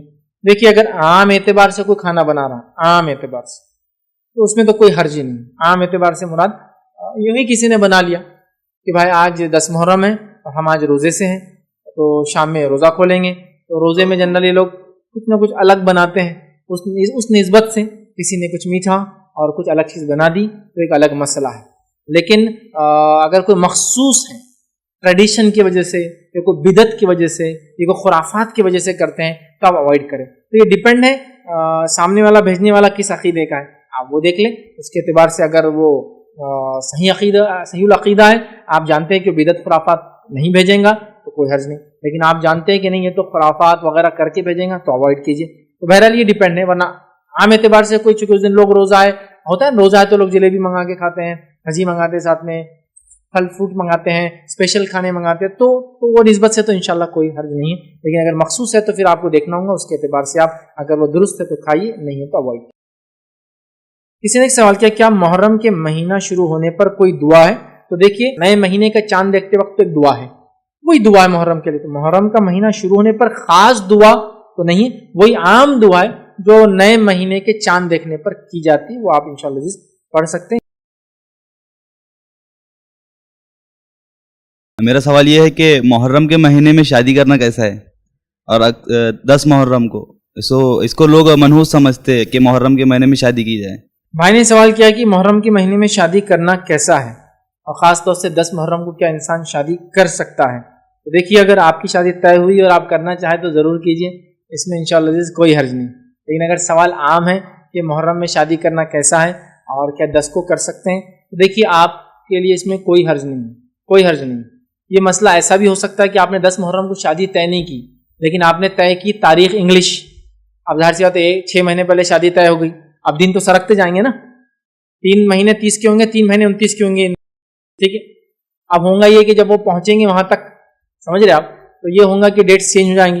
اور آپ نے طے تو کی تھی سمجھو 11 محرم کو، 8 محرم کو یا اس کے بعد، اور وہ آ گیا 10. انشاءاللہ کوئی مذاق نہیں. محرم میں شادی بیاہ کی ممانعت کی کوئی دلیل ہم کو نہیں ملتی. قرآن اور سنت میں محرم کے تعلق سے ایسی کوئی بات نہیں ہے کہ اس مہینے میں شادی بیاہ نہیں کرایا جا سکتا ہے، ایسی کوئی دلیل نہیں. پھر وہ محرم کی کوئی تاریخ ہو کوئی دن ہو.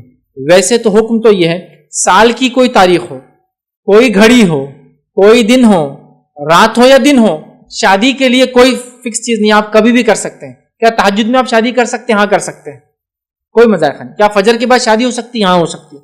ظہر کے بعد، عصر کے بعد، مغرب کے بعد، عشاء کے بعد. ہمارے پاس تو اتنا مسئلہ ہے، آپ نے 10 محرم کی بات کر لی، محرم کی بات کر لی، لوگ تو یہاں تک سوچتے ہیں کہ اگر عصر کی بات کی شادی اور مغرب لگ جائے تو بولتے اب طلاق ہوتی ہے، اس کی چونکہ دن بدل گیا. کچھ بھی نہیں ہے. شرعی اعتبار سے سال کے کسی بھی دن، کسی بھی تاریخ، کسی مہینے اور کسی بھی گھڑی میں شادی کی جا سکتی ہے. اگر آپ کا یا کسی شخص کا پلان ہو تو اس میں شرعی کوئی ممانعتیں نہیں ہیں. تو اس میں محرم بھی انکلوڈ کر سکتے ہیں آپ. محرم کے علاوہ اور بھی جو حرمت والے مہینے ذوالقعدہ، ذوالحجہ ہے، رجب ہے، یا کوئی اور مہینہ ہو سکتا ہے، رمضان ہو سکتا ہے. اس موصول رمضان میں بھی نہیں کرتے، بالکل محرم میں، رمضان میں، سفر میں، شعبان میں، شوال میں، سال کے کسی مہینے میں شادی کرنے میں انشاءاللہ کوئی حرج نہیں. کسی نے ایک سوال کیا یوم عاشورہ کی کیا حقیقت ہے، یعنی جو ماتم کیا جاتا ہے صحیح ہے اور جو دیکھنے جاتے ہیں کیا یہ بھی صحیح عمل ہوگا؟ تو اس کوئی ڈیٹیل دیں. بس میں یہ کہوں گا کہ ماتم کرنا نبی اکرم صلی اللہ علیہ وسلم سے ثابت نہیں ہے. ماتم کرنا صحابہ، تابعین، تبع تابعین، سلف صالحین سے ثابت نہیں ہے. کسی کے مرنے پر نوحہ یا ماتم کرنے کی شرعی حقیقت کیا ہے، میں ایک پورا لیکچر اس پہ رکھ چکا ہوں، آپ اس کو دیکھ سکتے ہیں. لیکن یہ ثابت نہیں ہے، تو لہٰذا نہ کرنا ثابت ہے اور نہ ہی دیکھنا ثابت ہے. تو لہٰذا آپ بھی پھر اوائڈ کریں، نہ کریں نہ اس کو دیکھیں، یہی زیادہ بہتر ہے. چونکہ سلف صالحین میں سے کسی نے بھی کیا اس کی کوئی دلیل نہیں ملتی ہے. کسی نے سوال کیا ان دنوں میں کچھ خاص کھانے بنائے جاتے ہیں، کیا یہ صحیح عمل ہوگا؟ دیکھیے اگر کوئی انسان حرمت والے مہینے کے اعتبار سے یہ سوچتا ہے کہ ہم کچھ کھا لے پی لے، یا تعظیم والے دن ہیں یا روزہ رکھتے ہیں لوگ محرم میں تو ہم ان کو کچھ بھیج دیں جس کی نسبت سے وہ کچھ خاص بنا لیتے ہیں تو اس میں کوئی حرج نہیں. لیکن بہت سارے لوگ عجیب اور غریب رسومات کرتے ہیں، وہ تو بالکل صحیح نہیں ہوگا. کچھ لوگ یہ کرتے ہیں کہ شربت بنا کے خاص طور سے ان دنوں میں بانٹتے ہیں. میں کہتا ہوں یہ درست نہیں ہوگا. وہ کہتے ہیں کہ وہ لوگ کو ثواب ملیں گا جو کربلا میں جو لوگ تھے ان کو اس کا اجر ملیں گا. لیکن میرے بھائی اگر آپ اس واقعے کو یاد کر کے کوئی شربت پی رہے ہیں تو تعجب کی بات ہے. وہ واقعہ خوشی کا تو کسی بھی لحاظ سے نہیں ہے، وہ واقعہ ایک شہادت اور غم کا ہے. تو آپ اس دن شربت بنا کے پیے، میں تو سمجھتا ہوں اس کا ریلیشن کیا مجھے کچھ سمجھ میں پلے نہیں آتا. مطلب غم تو ایک الگ چیز ہوتی ہے. کوئی غم کے اندر واقعہ لوگ سے سناتے ہیں کہ وہ لوگ پیاسے تھے، ان کو پانی تک نہیں ملا، اور یہاں آپ لوگ شربتیں پلا رہے ہیں، یہاں لوگ آپ دودھ پلا رہے ہیں، آپ لوگوں کو دودھ کی شربت پلا رہے ہیں. یہ کون سا طریقہ؟ تو یہاں مسئلہ یہ کہ ایک طبقہ جو ہے مکمل غم میں چلا گیا اور دوسرا طبقہ مکمل خوشی میں چلا گیا. اس مہینے بہت غلط بات. ہم نے اعتدال کی راہ اپنانی چاہیے. تو لہٰذا شربت وغیرہ بنانا، اسپیشل کھانے بنانا، بلکہ یہاں تک کہا گیا کہ اس میں کچھ خاص قسم کے میٹھے بنائے جاتے ہیں نا. ایک میٹھا ہوتا ہے، روٹیاں ڈالی جاتی، چونگے بولتے ہیں، ہاں روٹیاں ڈالی جاتی ہے، اس کے بیچ میں ایک سوراخ ہوتا ہے. کیوں ایسا اسپیشل کرے نہیں سمجھا. مطلب ایک طبقہ غم بنا رہا ہے، دوسرا طبقہ اتنی خوشی کی اسے میٹھے بنا رہا ہے، شربتیں بانٹ رہا ہے اور پتہ نہیں کیا کیا کر رہا ہے. ہم لوگوں کو قرآن و سنت کے مطابق اعتدال پر چلنا ہے. نبی محترم صلی اللہ علیہ وسلم اور صحابہ نے کیا اس دن میں کیا کیا وہ ہمیں دیکھنا ہے. ان کی زندگیوں سے آپ دیکھ لیں اور وہ عمل کریں. انشاءاللہ عزیز میں سمجھتا ہوں ہمارے لیے دنیا اور آخرت کے لیے عمل کافی ہو جائے گا. تو افراط اور تفریط کے ہم یقیناً شکار ان معاملوں میں نہ بنیں. السلام علیکم فیض بھائی 10 محرم کے دن کچھ اعلان ہوتا مسجد میں، اس وقت خاموشی اختیار کرنا چاہیے بولتے ہیں، تو وہ کرنا کیسا صحیح ہے؟ بھائی نے سوال ہے کہ 10 محرم کو کچھ مسجد میں اعلان ہوتا اور کہا جاتا ہے کہ خاموشی اختیار کرو، ایسا کرنا کیا صحیح ہے؟ واللہ عالم. میرے علم میں ایسا کوئی عمل 10 محرم میں نہیں جس میں مسجد سے اعلان کیا جائے اور اس پر خاموشی اختیار کی جائے. اب یہ کیوں کر رہے ہیں لوگ، واللہ عالم. نبی اکرم صلی اللہ علیہ وسلم کے زمانے میں، آپ کے بعد صحابہ کے زمانے میں ہم کبھی نہیں پاتے کہ ایسا کچھ بھی اعلان 10 محرم کو اور انہوں نے خاموش ہونا. لہٰذا ہم اپنے دل سے کوئی کام ایسا نہ کریں جو سنت سے ثابت نہ ہو، وہی ہمارے دنیا اور آخرت کی یہ خیر ہے انشاءاللہ. کسی نے ایک سوال کیا کہ اسلامی نئے سال محرم کی مبارکباد دی جا سکتی ہے کیا؟ دیکھیں، اسلامی نیا سال محرم یہ تب ہوا جب نبی اکرم صلی اللہ علیہ وسلم کے جانے کے بعد عمر ابن خطاب کی دور خلافت میں 17 ہجری میں اس کو پہلا مہینہ مانا گیا. تو گویا نبی اکرم صلی اللہ علیہ وسلم کے زمانے میں یہ پہلا مہینہ تھا ہی نہیں سال کا، اور نہ ہی اس سے سال چالو ہوتا تھا. مہینے پورے تھے لیکن وہ سرکل میں تھے، سٹارٹ اور اینڈ نہیں تھا. مطلب بس مہینے کے بعد مہینہ، مہینے کے بعد مہینہ، مہینے کے بعد مہینہ تھا.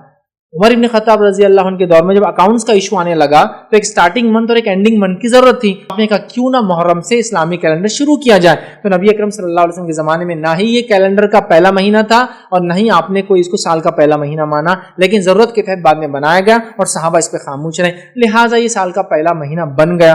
تو لہٰذا یہ تو تب تھا ہی نہیں.